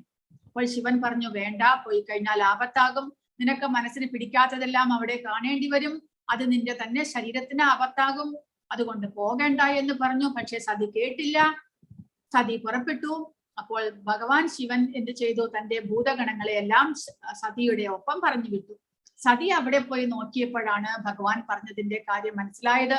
തന്റെ അച്ഛന് തന്റെ ഭർത്താവിനോട് ഇത്രമാത്രം വെറുപ്പും കോപവുമാണ് എന്ന് അവർക്ക് മനസ്സിലായതും അവർക്ക് തന്റെ അച്ഛനോട് വളരെയധികം സഹതാപം തോന്നി. കാരണം എല്ലാ ദേവന്മാരും സാക്ഷാൽ വിഷ്ണുവും വരെ ബഹുമാനിക്കുന്ന ഭഗവാൻ ശിവനോട് തന്റെ പിതാവിനെ എത്രമാത്രം ഒരു മനസ്സിൽ ക്രൂരതയാണ് വന്നിരിക്കുന്നത്. ആ ഭഗവാനുള്ള ആ യജ്ഞഭാഗത്തെ തന്നെ അവിടെ ദക്ഷൻ കരുതിയിട്ടില്ല. അത് കണ്ടപ്പോൾ സതിക്ക് വളരെയധികം വിഷമമായി. തിരിച്ച് ഞാൻ എങ്ങനെ എന്റെ ഭർത്താവിന്റെ അടുത്തേക്ക് പോകുന്നു എന്ന് സതിക്ക് ചിന്തയായി. എന്റെ ഭർത്താവ് എന്നെ സ്നേഹത്തോടു കൂടി ദാക്ഷായണി എന്ന് വിളിക്കുന്നത് എനിക്കിനി കേൾക്കേണ്ട, എനിക്കിനി എന്റെ അച്ഛന്റെ മകളായിട്ട് ജീവിക്കേണ്ട എന്ന് പറഞ്ഞ് സതി അവിടെ തന്നെ ദേഹത്യാഗം ചെയ്യുകയാണ്. അതാണ് ഇവിടെ കൊടുത്തിരിക്കുന്നത്. ഇത് കേൾക്കുന്നതും ഭഗവാൻ ശിവൻ എന്ത് ചെയ്യുന്നു, തന്റെ ജടയിൽ നിന്ന് ഒരു വീരഭദ്രനെ ഉണ്ടാക്കുന്നു. ആ വീരഭദ്രൻ തന്റെ സഹായികളോടൊപ്പം ചെന്നിട്ട് ദക്ഷന്റെ യാഗത്തെ നശിപ്പിക്കുന്നു. ദക്ഷന്റെ തലയെ തന്നെ അറുത്തിട്ട് ആ യജ്ഞകുണ്ഡത്തിൽ ഹോമിക്കുന്നു. പിന്നീട് ദേവന്മാരെല്ലാവരും ചേർന്ന് ഭഗവാൻ ശിവനോട് ഒരു കാൽക്കൽ വീണിട്ട് പിന്നീട് ആ യാഗം മുഴുമിപ്പിക്കാനായിട്ട് ദക്ഷന് ഒരു ആടിന്റെ തല വെച്ച് കൊടുക്കുന്നു. അങ്ങനെ അതോടുകൂടി ദക്ഷന് തന്റെ ആ പെരുമാറ്റത്തിൽ പശ്ചാത്താപം ഉണ്ടാകുന്നു, ആധ്യാത്മികമായ ജ്ഞാനം ഉണ്ടാകുന്നു. താൻ എത്രമാത്രം ഒരു തെറ്റായ ചിന്താഗതിയായിരുന്നു ചെയ്തത് എന്ന് മനസ്സിലാകുന്നു. കാരണം ആ ഒരു അഹങ്കാരം മൂലം, മിഥ്യാഭിമാനം മൂലം, ഭഗവാൻ പറയുന്നുണ്ട് മിഥ്യാഭിമാനം കൂടാതെ ഉടമസ്ഥതാവകാശം, ഇത് രണ്ടുമാണ് നമ്മളെ ഇങ്ങനെയുള്ള ചിന്തകൾക്ക് പ്രേരിപ്പിക്കുന്നത്. താനാണ് എല്ലാ കർമ്മങ്ങളും ചെയ്യുന്നത് എന്നുള്ള ആ മിഥ്യ അഹംഭാവം, ഇതെല്ലാം തൻ്റെതാണ് എന്നുള്ള മിഥ്യാഭിമാനം, അതാണ് നമ്മളെ തെറ്റ് ചെയ്യാൻ അസുര സ്വഭാവത്തിലേക്ക് നമ്മളെ വളർത്തുന്നത്. അപ്പോൾ അങ്ങനെയുള്ള ദമ്പോ ദർഭോഭിമാനശ്ച, അത് മൂന്നും നമ്മളെ അസുര സ്വഭാവത്തിലേക്ക് നീക്കുന്നു. അതുകൊണ്ട് അതെല്ലാം നമ്മൾ ഒഴിവാക്കേണ്ടതാണ്.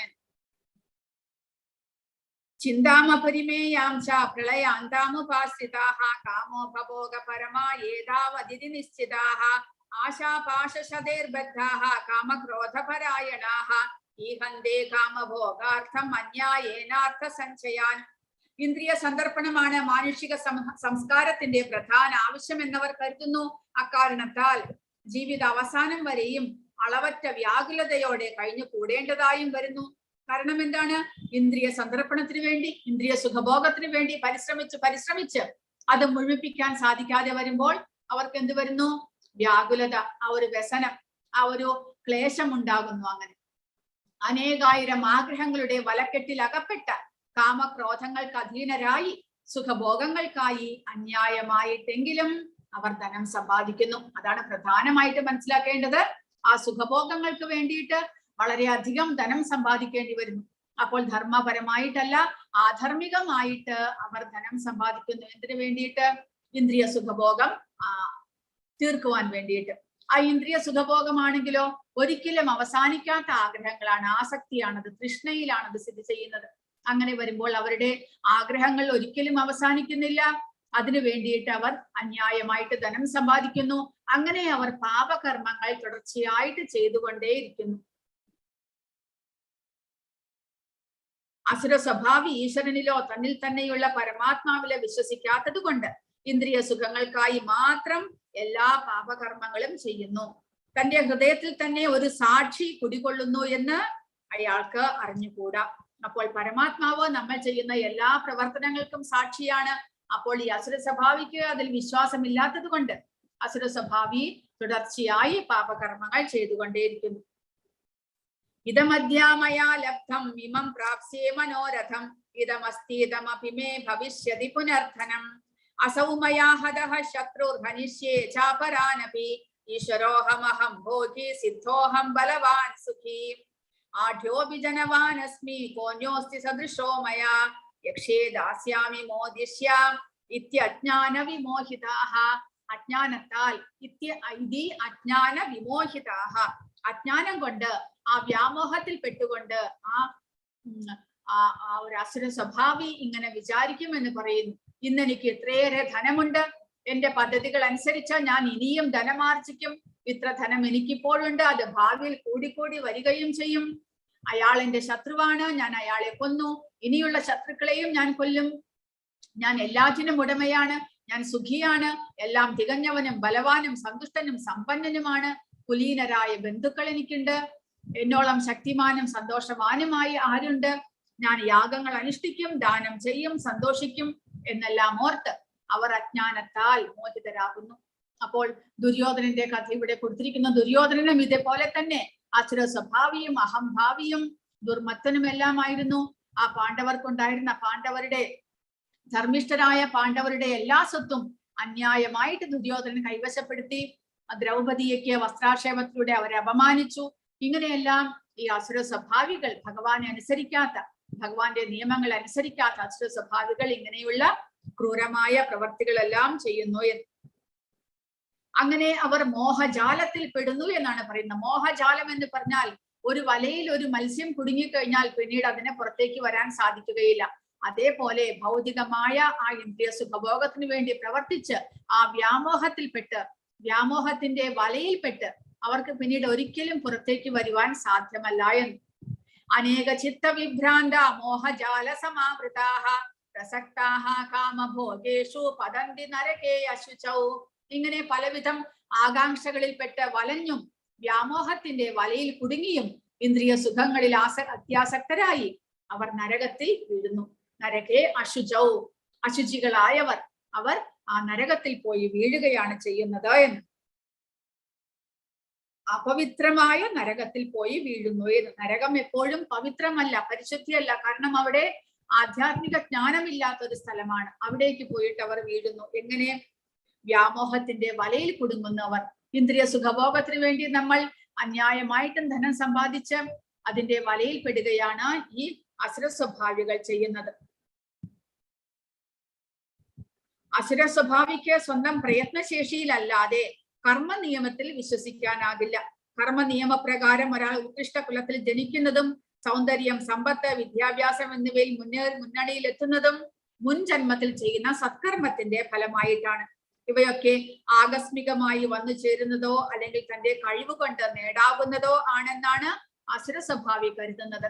അങ്ങനെ അസുര സ്വഭാവി ചിലപ്പോൾ മുൻ ജന്മത്തിൽ ഏതെങ്കിലും ഉത്കൃഷ്ട കർമ്മങ്ങൾ ചെയ്തു കാണും. അതുകൊണ്ട് ഈ ജന്മത്തിൽ ചിലപ്പോൾ നല്ല ധനാഢ്യനായ കുലത്തിൽ ജനിച്ചു കാണും. പക്ഷേ സ്വയം സമ്പാദിച്ചതാണ് ഇതെല്ലാം, തനിക്ക് സ്വയമേവ വന്നു ചേർന്നു എന്നുള്ള വിചാരത്തിൽ ഭഗവാനിൽ വിശ്വാസമില്ലാതെ വീണ്ടും വീണ്ടും ധനം സമ്പാദിച്ച് തന്റെ ആ സുഖഭോഗങ്ങൾക്ക് വേണ്ടിയിട്ട് അദ്ദേഹം വളരെയധികം പാപകർമ്മങ്ങൾ ചെയ്യുന്നു. ആത്മസംഭാവിത സ്തബ്ധ ധനമാനമതാന്വിത യജന്തേ നാമ യജ്ഞൈസ്തേ ദംഭേനാവിധിപൂർവകം. നിഷേധികളും സ്വയം സംതൃപ്തരുമായി സമ്പത്ത് ദുരഭിമാനം ഇവയാൽ വ്യാമോഹിതരായി അഹങ്കാരത്തോടെ അവർ ചിലപ്പോൾ വൈദിക വിധികൾ അനുസരിക്കാതെ തന്നെ പേരിന് ചില യജ്ഞങ്ങൾ അനുഷ്ഠിക്കാറുണ്ട്. അപ്പോൾ ഈ അസുര സ്വഭാവികൾ വൈദിക ശാസ്ത്രങ്ങളിൽ പറഞ്ഞതുപോലെയുള്ളതല്ലാതെ തനിക്ക് ഇഷ്ടം പോലെ, തന്റെ ഇഷ്ടം പോലെ എന്തെങ്കിലും ആ യജ്ഞങ്ങളും യാഗങ്ങളും എല്ലാം ചെയ്തു എന്ന് വരാം. അതെല്ലാം അവരുടെ അഹങ്കാരത്താലാണ് എന്ന് പറയുന്നു. ഇവിടെ കൊടുത്തിരിക്കുന്നത് ഭസ്മാസുരനാണ്. ഭസ്മാസുരന് ഒരു ദിവസം ആ ശിവനെ സന്തോഷിപ്പിച്ച് തനിക്ക് കൂടുതൽ ശക്തി നേടണം എന്നുള്ള ആഗ്രഹം ഉണ്ടായി. 3 ലോകങ്ങളെയും തന്റെ കാൽ കീഴിൽ കൊണ്ടുവരണം. അതിനു വേണ്ടിയിട്ട് ശിവനാണ് പെട്ടെന്ന് പ്രസാദിക്കുന്ന, അനുഗ്രഹം നൽകുന്ന ദേവൻ. അതുകൊണ്ട് ശിവനെ പ്രസാദിപ്പിക്കാൻ പോയി. ഒരു 7 ദിവസം അവിടെ യാഗങ്ങളെല്ലാം ചെയ്തു, തപസ് ചെയ്തു. ശിവൻ പ്രത്യക്ഷപ്പെട്ടില്ല. ഉടനെ തന്നെ ഒരു യജ്ഞകുണ്ഡം ഉണ്ടാക്കിയിട്ട് അതിൽ തന്റെ ശരീരത്തിന്റെ ഭാഗങ്ങളെല്ലാം കണ്ടിച്ചിട്ടിട്ട് ഹോമിക്കാൻ തുടങ്ങി. എന്നിട്ടും ഭഗവാൻ പ്രത്യക്ഷപ്പെട്ടില്ല. ഉടനെ കത്തിയെടുത്ത് തന്റെ ശിരസ് തന്നെ കണ്ടിച്ച് ഹോമിക്കാൻ ആരംഭിച്ചപ്പോൾ ഭഗവാൻ അദ്ദേഹം എല്ലാ ജീവികളോടും ദയാലുവാണ്. അതുകൊണ്ട് ഭഗവാൻ പ്രത്യക്ഷപ്പെട്ടു, ശിവൻ പ്രത്യക്ഷപ്പെട്ടു. അപ്പോൾ ശിവനോട് വരം ചോദിച്ചത് എന്താണ്? ഭസ്മാസുരൻ താൻ ആരുടെ തലയിൽ കൈവയ്ക്കുന്നുവോ ആ തല തെറിച്ചു പോകണമെന്ന്. ശിവന് നിവൃത്തിയില്ലാതായി, പ്രത്യക്ഷപ്പെട്ടു പോയി. വരം കൊടുക്കാതെ എന്ത് ചെയ്യും? ശിവൻ വരം കൊടുത്തു. പക്ഷേ അത് കഴിഞ്ഞ വഴി ആ അസുരൻ എന്താണ് ചെയ്യുന്നത്? നേരെ ശിവന്റെ തലയിൽ തന്നെ കൈവയ്ക്കാനായിട്ട് പരിശ്രമിച്ചു. ഭഗവാൻ അപ്രത്യക്ഷനായെങ്കിലും ഈ അസുരന്മാർക്ക് അവർക്കും മായയുടെ എല്ലാ കഴിവുകളും ഉണ്ട്. അതുകൊണ്ട് അസുരൻ ഭഗവാന്റെ പുറകെ തന്നെ പായുകയാണ്. അവസാനം ഭഗവാൻ വിഷ്ണുവിനെ അഭയം പ്രാപിച്ചു. വിഷ്ണു തന്റെ വിഷ്ണു ഇന്നലെ നമ്മൾ പഠിച്ചതുപോലെ വഞ്ചകന്മാരിൽ തിരിച്ച് വഞ്ചന ചെയ്യാനായിട്ട് ഭഗവാൻ അറിയാം. ഭഗവാൻ അങ്ങനെ ഒരു സൂത്രത്തിലൂടെ ആ അസുരന്റെ വധവും കഴിച്ചു. അപ്പോൾ തന്റെ അഹങ്കാരത്താൽ, വ്യാമോഹത്താൽ ഈ അസുരന്മാർ ചിലപ്പോൾ ശാസ്ത്രങ്ങളിൽ പറഞ്ഞിട്ടുള്ളത് പ്രകാരം അല്ലാതെ തന്നെ തന്നിഷ്ടപ്രകാരം ചില യജ്ഞങ്ങളെല്ലാം ചെയ്യാറുണ്ട്. പക്ഷെ അത് അവരുടെ അഹങ്കാരത്താലാണ് എന്ന് പറയും. അഹങ്കാരം ബലം ദർപ്പം കാമം ക്രോധം ച സംശ്രിതാഃ മാം ആത്മപരദേഹേഷു പ്രദ്വിഷന്തോഭ്യസൂയകാഃ.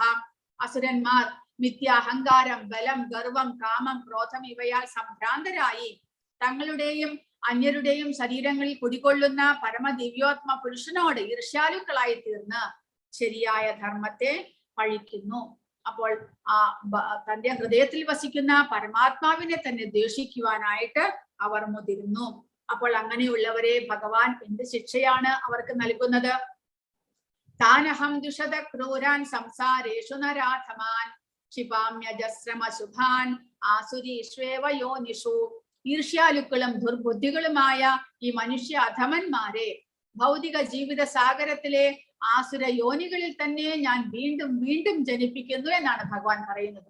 അവർക്ക് പിന്നീട് പുരോഗതി സംഭവിക്കുന്നില്ല. അവരെ ഭഗവാൻ വീണ്ടും വീണ്ടും ആ പാപകർമ്മങ്ങൾ ചെയ്യുവാനായിട്ട് വീണ്ടും വീണ്ടും അസുരയോനികളിൽ തന്നെ ഭഗവാൻ ജനിപ്പിക്കുന്നു.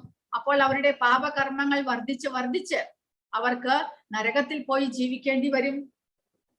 അങ്ങനെ അവർ അവരുടെ ചെയ്ത കർമ്മങ്ങൾക്കുള്ള ശിക്ഷകൾ അനുഭവിച്ച് പിന്നീടോ സ്വയം പശ്ചാത്തപിക്കാനായിട്ട് അവർക്ക് അവസരം വരും. കാരണം പിന്നീട് അവർ ജനിക്കുമ്പോൾ ആ പാപകർമ്മത്തിന്റെ ഫലമായിട്ട് വളരെയധികം ക്ലേശങ്ങൾ അനുഭവിക്കേണ്ടി വരും. അപ്പോൾ അവർ ഒരു സത്സംഗത്തിലൂടെയോ മറ്റോ തങ്ങളുടെ ക്ലേശങ്ങൾ തനിക്ക് എത്രമാത്രം എങ്ങനെ വരുന്നു എന്നവർ ആലോചിക്കാൻ തുടങ്ങും. അങ്ങനെ ക്രമേണ ഭഗവാനിൽ അവർക്ക് വിശ്വാസം വരും. അപ്പോൾ ആ ഭഗവാനിൽ വിശ്വാസം വരുത്തുവാൻ വേണ്ടിയിട്ടാണ് ഭഗവാൻ ഇങ്ങനെയുള്ള ക്ലേശങ്ങളെല്ലാം നൽകുന്നത്. അപ്പോൾ അതുകൊണ്ട് അതിനു വേണ്ടിയിട്ട് സ്വയം ഒരു മനുഷ്യ ശരീരം ലഭിക്കുമ്പോൾ അതിനെ ഉത്കൃഷ്ടമായിട്ട് അവർ ഉപയോഗിക്കാതെ ആ അസുര പ്രവൃത്തിയിലേക്ക് വന്നതുകൊണ്ടാണ് അവർക്ക് ഇങ്ങനെയുള്ള കഷ്ടങ്ങളെല്ലാം വന്നു ചേരുന്നത്. ഭഗവാൻ ശരിയായിട്ടുള്ള വഴി കാണിച്ചു കൊടുക്കാനായിട്ട് വളരെയധികം പ്രയത്നിക്കുന്നുണ്ട്. പക്ഷേ ഇങ്ങനെയുള്ള അസുര സ്വഭാവികൾ ആ ഭഗവാന്റെ വഴിയിലേക്ക് വരാതെ വരുമ്പോൾ ഭഗവാൻ അവർക്ക് ശിക്ഷയായിട്ട് ഇങ്ങനെയുള്ള അസുര യോനികളിൽ തന്നെ അവരെ ജനിപ്പിക്കുന്നു. അങ്ങനെ കൂടുതൽ പാപകർമ്മങ്ങൾ ചെയ്യേണ്ടി വരുന്നു. കൂടുതൽ പാപകർമ്മങ്ങൾ ചെയ്യുമ്പോൾ അതിന്റെ ഫലമായിട്ട് വളരെയധികം ക്ലേശങ്ങൾ അനുഭവിക്കേണ്ടി വരും. ആ ക്ലേശങ്ങൾ വർദ്ധിച്ചു വരുമ്പോൾ നമ്മൾ സാധാരണയായിട്ട് തന്നെ നമ്മൾ ഭഗവാനെ ശരണം പ്രാപിക്കും. അപ്പോൾ അതിനു വേണ്ടിയിട്ടുള്ള ആ ഭഗവാൻ ഇങ്ങനെ ചെയ്യുന്നത് എന്ന്. ഒരു ജീവൻ ഏത് ശരീരത്തിൽ ഉൾപ്പോകുന്നു എന്നത് ഭഗവത് ഇച്ഛയെ ആശ്രയിച്ചിരിക്കുമെന്ന് ഈ ശ്ലോകം സ്പഷ്ടമാക്കുന്നു. ആസുര സ്വഭാവികൾക്ക് പരമപ്രഭുവിന്റെ പരമാധികാരത്തെ അംഗീകരിക്കാതിരിക്കാം, തന്നിഷ്ടം പോലെ പ്രവർത്തിക്കുകയും ആകാം. എന്നാൽ തന്റെ അടുത്ത ജന്മം എന്തെന്ന് തീരുമാനിക്കാനുള്ള ശക്തി ഒരു അസുര സ്വഭാവിക്കില്ല. ഈ ജന്മത്തിൽ ഇതേപോലെ വളരെയധികം തെറ്റുകളെല്ലാം ചെയ്യാൻ സാധിക്കും. പക്ഷേ അടുത്ത ജന്മം ആരാണ് നമുക്ക് തരുന്നത്? ഭഗവാൻ തന്നെ. അപ്പോൾ ഭഗവാന്റെ കയ്യിലാണ് നമ്മുടെ അടുത്ത ജന്മം ഇരിക്കുന്നത് എന്ന് നമ്മൾ മനസ്സിലാക്കണം. അതിനനുസരിച്ച് ആ ഭഗവാന്റെ നിർദ്ദേശം അനുസരിച്ച് വേണം നമ്മുടെ ജീവിതം നമ്മൾ തിട്ടപ്പെടുത്തുവാനായിട്ട്. ആസുരീം യോനിമാപന്ന മൂഢ ജന്മനി ജന്മനി മാമ പ്രാപ്യൈവ കൗന്തേയ തതോ യാന്ത്യതമാം ഗതിം. ആസുര ജീവഗണങ്ങളിൽ അനേകം തവണ ജന്മം എടുത്ത ശേഷവും ഇത്തരക്കാർ ഒരിക്കലും എന്റെ അടുത്തെത്തുകയില്ല. ക്രമേണ അധികം നീചങ്ങളായ തലങ്ങളിലേക്ക് താഴ്ത്തപ്പെടുന്നു. അങ്ങനെ അധമ യോനിയിലേക്ക്, മൃഗങ്ങളുടെ എല്ലാം ശരീരത്തിലേക്ക് അവർ പോകേണ്ടി വരും. പിന്നീട് അവർക്ക് ക്രമേണ ആ പരിണാമം സിദ്ധിച്ചു മാത്രമേ മനുഷ്യജന്മം ലഭിക്കുവാനായിട്ട് സാധ്യതയുള്ളൂ. അപ്പോൾ ഇവിടെ പ്രഭുപാദ കൊടുത്തിരിക്കുന്നു, ഭഗവാൻ കരുണാമൂർത്തി തന്നെ, എങ്കിലും അസുര പ്രകൃതക്കാരിൽ ഒരിക്കലും കണിയുകയില്ല എന്നാണ് ഈ ശ്ലോകം വ്യക്തമാക്കുന്നത്. ഇവർ ജന്മം തോറും രാക്ഷസീയ ഗർഭങ്ങളിൽ പിറന്ന് ഭഗവത് കരുണയ്ക്ക് പാത്രീഭവിക്കാതെ അധികം അധപ്പതിച്ച് അവസാനം മൃഗങ്ങളുടെ ഏതെങ്കിലും ശരീരം കൈക്കൊള്ളുന്നു. അങ്ങനെ അവർക്ക് ക്രമേണ മാത്രമേ മനുഷ്യജന്മം ലഭിക്കുകയുള്ളൂ. മനുഷ്യജന്മം ലഭിച്ചാലും ഇതേപോലെ ആ പാപകർമ്മങ്ങൾ ചെയ്തത് കൊണ്ട് അവർക്ക് വളരെയധികം ക്ലേശങ്ങൾ അനുഭവിക്കേണ്ടി വരും. പക്ഷേ പ്രഭുപാദ എഴുതിയിരിക്കുന്നു, ഭഗവാൻ ആരോടും വിദ്വേഷമില്ല. അസുരഗണങ്ങളെ ജീവിതത്തിന്റെ അധോതലങ്ങളിലേക്ക് പ്രവേശിപ്പിക്കുന്നത് ഭഗവാന്റെ കനിവിന് ഒരു ഉദാഹരണം മാത്രമാണ്. ചിലപ്പോൾ അദ്ദേഹം അസുര സ്വഭാവികളെ നിഗ്രഹിക്കുന്നതും അവരുടെ നന്മയ്ക്ക് വേണ്ടി തന്നെ. കാരണം ഭഗവാന്റെ കയ്യാൽ നിഗ്രഹിക്കപ്പെട്ടാൽ അവർക്ക് പിന്നീട് പുനർജന്മം ലഭിക്കുന്നില്ല, അവർക്ക് വളരെ വേഗത്തിൽ തന്നെ മുക്തി ലഭിക്കുന്നു. ഭഗവാനാൽ കൊല്ലപ്പെട്ടവൻ മുക്തി നേടുന്നുവെന്ന് വൈദിക ഗ്രന്ഥങ്ങളിൽ പ്രസ്താവിച്ചിട്ടുണ്ട്. അപ്പോൾ ഭഗവാൻ അവരുടെ ദേഷ്യമുണ്ടായിട്ട് വിദ്വേഷത്താലോ അല്ല അങ്ങനെ ചെയ്യുന്നത്, കരുണ മൂലമാണ്. അവർക്ക് പശ്ചാത്താപം വരണം, അവർ ക്രമേണ ആ ഭഗവാനിലേക്ക് തിരിച്ചു വരണം എന്നുള്ള ഉദ്ദേശത്തിലാണ് ഭഗവാൻ ഇങ്ങനെ ചെയ്യുന്നത്. അപ്പോൾ ഇങ്ങനെ ആസുര സ്വഭാവികൾക്ക് ഇങ്ങനെയുള്ള അസുര സ്വഭാവം വരുവാൻ കാരണം എന്താണ്? ത്രിവിധം നരകസ്യേദം ദ്വാരം നാശനമാത്മനഃ കാമക്രോധസ്തഥാ ലോഭസ്തസ്മാദേതത്രയം ത്യജേത്. നരകത്തിന് കവാടങ്ങൾ 3 ഉണ്ട്. കാമം, ക്രോധം, ലോഭം. ബുദ്ധിയുള്ള എല്ലാവരും ഇവയെ ഉപേക്ഷിക്കണം. കാരണം അവ ആത്മാവിന്റെ അധപ്പതനത്തിലേക്ക് വഴിതെളിയിക്കും. അപ്പോൾ കാമം, ഇന്ദ്രിയ സുഖഭോഗത്തിന് വേണ്ടിയിട്ടുള്ള ആസക്തി, പലതരത്തിലുള്ള ഈ ഭൗതിക പ്രപഞ്ചത്തിലെ ആ സുഖഭോഗങ്ങളെ അനുഭവിക്കണം എന്നുള്ള ആസക്തിയാണ് നമ്മളെ ഈ തെറ്റുകൾ ചെയ്യാനായിട്ട് പ്രേരിപ്പിക്കുന്നത്. പൂർത്തീകരിക്കാത്ത കാമം ക്രോധമായിട്ട് മാറുന്നു. ആ കാമത്തെ പൂർത്തീകരിക്കുവാനായിട്ട് നമ്മൾ അന്യായമായിട്ടാണെങ്കിലും ധനം സമ്പാദിക്കുന്നു. ലോഭം എന്ന് പറഞ്ഞാൽ ധനസമ്പാദനത്തിനായുള്ള ആസക്തി, കാമം എന്ന് പറഞ്ഞാൽ ഇന്ദ്രിയ സുഖഭോഗത്തിനുള്ള ആസക്തി.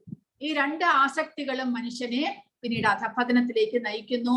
അതുകൊണ്ട് ആത്മാവിന്റെ അധപ്പതനം, നമ്മുടെ ശരീരമല്ല, ശരീരം ക്ഷയിച്ചു പോകും. പക്ഷെ ആത്മാവാണ് വീണ്ടും വീണ്ടും പുതിയ ശരീരത്തിലേക്ക് പ്രവേശിപ്പിക്കപ്പെടുന്നത്. അപ്പോൾ ഈ ജന്മത്തിൽ നമ്മൾ ഇങ്ങനെ പാപകർമ്മങ്ങൾ ചെയ്യുമ്പോൾ അത് ജീവാത്മാവിന്റെ അടുത്ത ജന്മത്തിൽ അധപ്പതനത്തിലേക്കുള്ള വഴിയിലേക്കാണ് തെളിയുന്നത്. അതുകൊണ്ട് ഭഗവാൻ പറയുന്നു, ഏതൈർവിമുക്തഃ കൗന്തേയ തമോ ദ്വാരൈസ്ത്രിഭിർനരഃ ആചരത്യാത്മനഃ ശ്രേയസ്തതോ യാതി പരാം ഗതിം. ഈ 3 നരകദ്വാരങ്ങളിൽ നിന്ന് രക്ഷ പ്രാപിച്ചവർ ആത്മസാക്ഷാത്കാരത്തിന് ഉതകുന്ന കർമ്മങ്ങൾ ചെയ്ത് ക്രമേണ പരമപദത്തിലെത്തും. അപ്പോൾ ഈ ബുദ്ധിയുള്ള എല്ലാവരും ഈ 3 നരകത്തിലേക്കുള്ള 3 കവാടങ്ങളെ ഉപേക്ഷിക്കണം എന്ന് ഭഗവാൻ പറഞ്ഞിരിക്കുന്നു. കാരണം ഇത് നമ്മളെ അധപ്പതനത്തിലേക്ക് നയിക്കുന്നു. ക്രമേണ നമ്മൾ മനുഷ്യയോനിയിലേക്ക് ഒരിക്കലും തിരിച്ചു വരാത്ത വിധം അധപ്പതിച്ചു പോകുന്നു. അതുകൊണ്ട് ഇതിൽ നിന്ന് രക്ഷ പ്രാപിച്ചവരാണെങ്കിലോ ആത്മസാക്ഷാത്കാരത്തിന് വേണ്ടിയുള്ള കർമ്മങ്ങൾ ചെയ്യുവാനായിട്ട് ആ പുരോഗതിയിലേക്ക് അവർ പോകുന്നു എന്ന്. മനുഷ്യനെ വിശുദ്ധിയുടെ തലത്തിലേക്ക് എത്തിക്കാനാണ് വൈദിക സാഹിത്യങ്ങൾ കർമ്മത്തിന്റെയും പ്രതികരണത്തിന്റെയും വഴി നിർദ്ദേശിച്ചിട്ടുള്ളത്. കാമക്രോധ ലോഭങ്ങളെ ഉപേക്ഷിക്കലത്രേ ഈ പദ്ധതിയുടെ മുഖ്യാടിസ്ഥാനം. അപ്പോൾ ഭഗവാൻ രണ്ടാമത്തെ അധ്യായം മുതൽ ഇതുവരെയുള്ള അധ്യായങ്ങളിലും ഭഗവാൻ ഇന്ദ്രിയ നിയന്ത്രണം എന്ന് ഭഗവാൻ പ്രധാനമായിട്ട് പറയുന്നുണ്ട്. എല്ലാ കാര്യത്തിലും നമ്മൾ ആത്മജ്ഞാനത്തിലേക്ക് ഉയരണമെങ്കിൽ ഇന്ദ്രിയങ്ങളെ നിയന്ത്രിക്കണം എന്ന് ഭഗവാൻ പറയുന്നുണ്ട്. അതിന്റെ കാരണം ഇതാണ്. കാരണം നിയന്ത്രണമില്ലാത്ത ഇന്ദ്രിയങ്ങൾ നമ്മളെ അധപ്പതനത്തിലേക്ക് തെളിയിക്കുന്നു. അതുകൊണ്ട് ഇന്ദ്രിയങ്ങളെ പൂർണ്ണമായിട്ട് നിയന്ത്രിച്ച് മാത്രമേ നമുക്ക് ആ ഉന്നതിയിലേക്ക് ഉയരുവാനായിട്ട് സാധിക്കുകയുള്ളൂ. മനുഷ്യൻ കാമം, ക്രോധം, ലോഭം എന്നീ 3 ശത്രുക്കളെ പറ്റി കരുതലോടെ ഇരിക്കണം. ഒരാൾ കാമക്രോധ ലോഭങ്ങളിൽ നിന്ന് എത്ര ഒഴിഞ്ഞു നിൽക്കുന്നുവോ അത്രത്തോളം അയാളുടെ ജീവിതം പരിശുദ്ധമായി തീരും. പിന്നെ വൈദിക സാഹിത്യങ്ങളിൽ പറയുന്ന നിയമ നിബന്ധനകളെ അയാൾക്ക് അനുസരിക്കാൻ കഴിയും. മനുഷ്യ ജീവിത നിയന്ത്രണത്തിനുള്ള ഈ പ്രമാണങ്ങളെ സ്വീകരിച്ചുകൊണ്ട് ക്രമേണ ആധ്യാത്മിക ഉന്നതിയിലേക്ക് ഉയരാം. ഇങ്ങനെ കൃഷ്ണാവബോധം വരെ എത്താൻ ഭാഗ്യമുണ്ടായവന് വിജയം സുനിശ്ചിതം തന്നെ. അപ്പോൾ പ്രധാനമായിട്ട് ഭഗവാൻ അടുത്ത ശ്ലോകത്തിൽ പറയുന്നു, ശാസ്ത്രങ്ങളിൽ ശാസ്ത്രവിധികളെ അനുസരിച്ച് നമ്മൾ ജീവിക്കുകയാണെങ്കിൽ അത് നമ്മളെ ഉന്നതിയിലേക്ക്, ആത്മാവിന്റെ ആ ഉന്നതിയിലേക്ക് നമ്മളെ നയിക്കും. പക്ഷെ ശാസ്ത്രവിധികളെ അനുസരിക്കാതെ സ്വന്തം ഇഷ്ടപ്രകാരമുള്ള ഒരു ജീവിതം നയിക്കുന്നവൻ അധപതനത്തിലേക്ക് പോകുന്നു. യശാസ്ത്രവിധി മുസൃജ്യ വർത്തതേ കാമകാരതഃ ന സസിദ്ധിമവാപ്നോതി ന സുഖം ന പരാം ഗതി.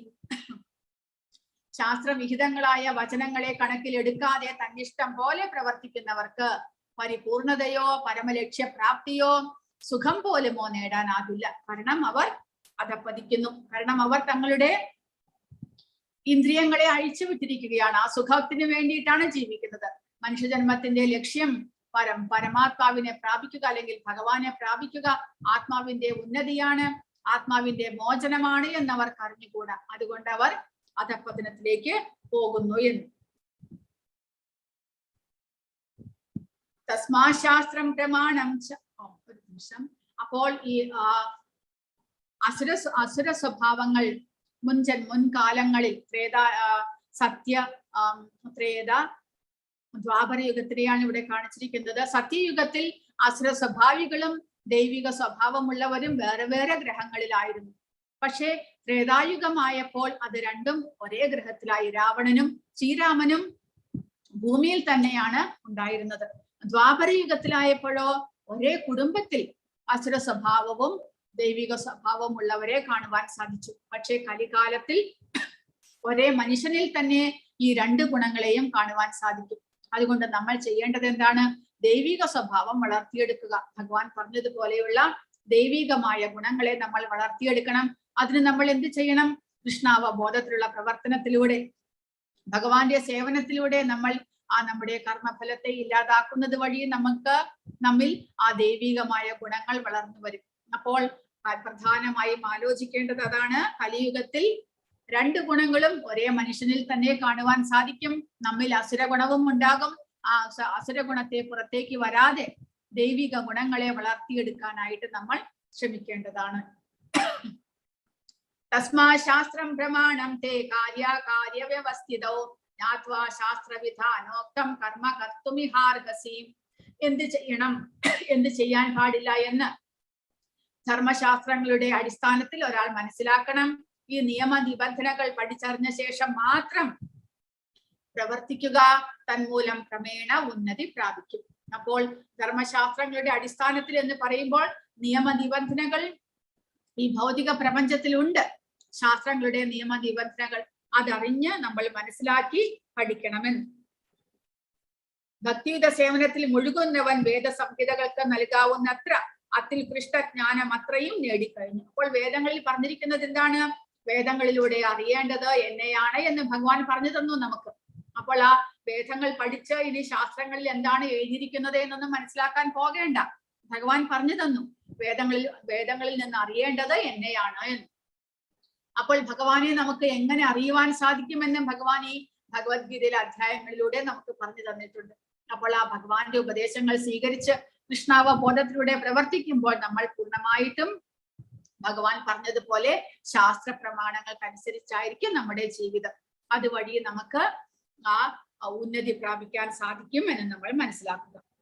ഈ ഭക്തി സാധനങ്ങളിൽ ഏർപ്പെട്ടിരിക്കുന്ന ഒരാൾ വൈദിക സാഹിത്യങ്ങൾ വീണ്ടും വണ്ണം പഠിച്ചിട്ടുണ്ട് എന്ന് പറയാം. അയാൾ ശരിയായ നിഗമനത്തിൽ എത്തിയിരിക്കുന്നു. കൃഷ്ണാവബോധത്തിൽ ഇല്ലാത്തവർക്കാണ് അവർക്ക് ശാസ്ത്രവിധി പ്രകാരം എങ്ങനെയാണ് ജീവിക്കേണ്ടത് എന്ന് മനസ്സിലാക്കേണ്ടത്. നമ്മൾ കൃഷ്ണാവബോധത്തിലൂടെ ഭഗവാന്റെ ഉപദേശങ്ങളിലൂടെ നമ്മൾ ജീവിക്കുകയാണെങ്കിൽ നമ്മൾ ശരിയായ വഴിയിലൂടെയാണ് പോകുന്നത് എന്ന് നമുക്ക് മനസ്സിലാക്കാം. ഹരേ കൃഷ്ണ. ഭഗവത്ഗീതയിലൂടെ കൃഷ്ണനെ അറിയുകയും കൃഷ്ണാവബോധം ഉൾക്കൊള്ളുകയും ചെയ്ത് ഭക്തിയുത സേവനത്തിൽ മുഴുകുന്നവൻ വേദസംഹിതകൾക്ക് നൽകാവുന്നത്ര അത്യുത്കൃഷ്ടജ്ഞാനം അത്രയും നേടിക്കഴിഞ്ഞു. ശ്രീ ചൈതന്യ മഹാപ്രഭു ഈ പ്രക്രിയ അത്യന്തം ലളിതമാക്കിയിട്ടുണ്ട്. ഹരേ കൃഷ്ണ കൃഷ്ണ കൃഷ്ണ ഹരേ ഹരേ, ഹരേ രാമ രാമ രാമ ഹരേ ഹരേ എന്ന മഹാമന്ത്രം ജപിക്കുവാനും ഭഗവത് സേവനത്തിൽ ഭക്തിപൂർവം ഏർപ്പെടാനുമാണ്, ഭഗവത് പ്രസാദം ഭക്ഷിക്കാനുമാണ് അദ്ദേഹം ജനങ്ങളോട് ഉപദേശിച്ചിട്ടുള്ളത്. ഈ ഭക്തി സാധനകളിൽ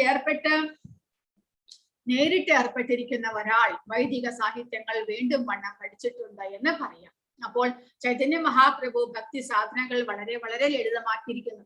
ദിവസവും നിരന്തരം ഹരേ കൃഷ്ണ മഹാമന്ത്രം ജപിച്ചുകൊണ്ടിരിക്കുക, ഭഗവാന്റെ പലവിധ സേവനത്തിൽ ഏർപ്പെടുക, പിന്നെ ഭഗവാന്റെ നിവേദിച്ച പ്രസാദം കഴിക്കുക.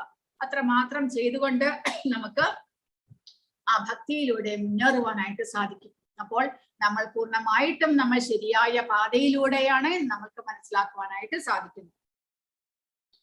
അപ്പോൾ അങ്ങനെ ആ ശാസ്ത്ര പ്രമാണങ്ങൾ അനുസരിച്ച് നമ്മൾ ജീവിക്കണം എന്നാണ് ഭഗവാൻ പറഞ്ഞിരിക്കുന്നത്. അല്ലെങ്കിൽ നമ്മൾ ആസുരികമായ ഒരു ജീവിതമായിരിക്കും നയിക്കുക.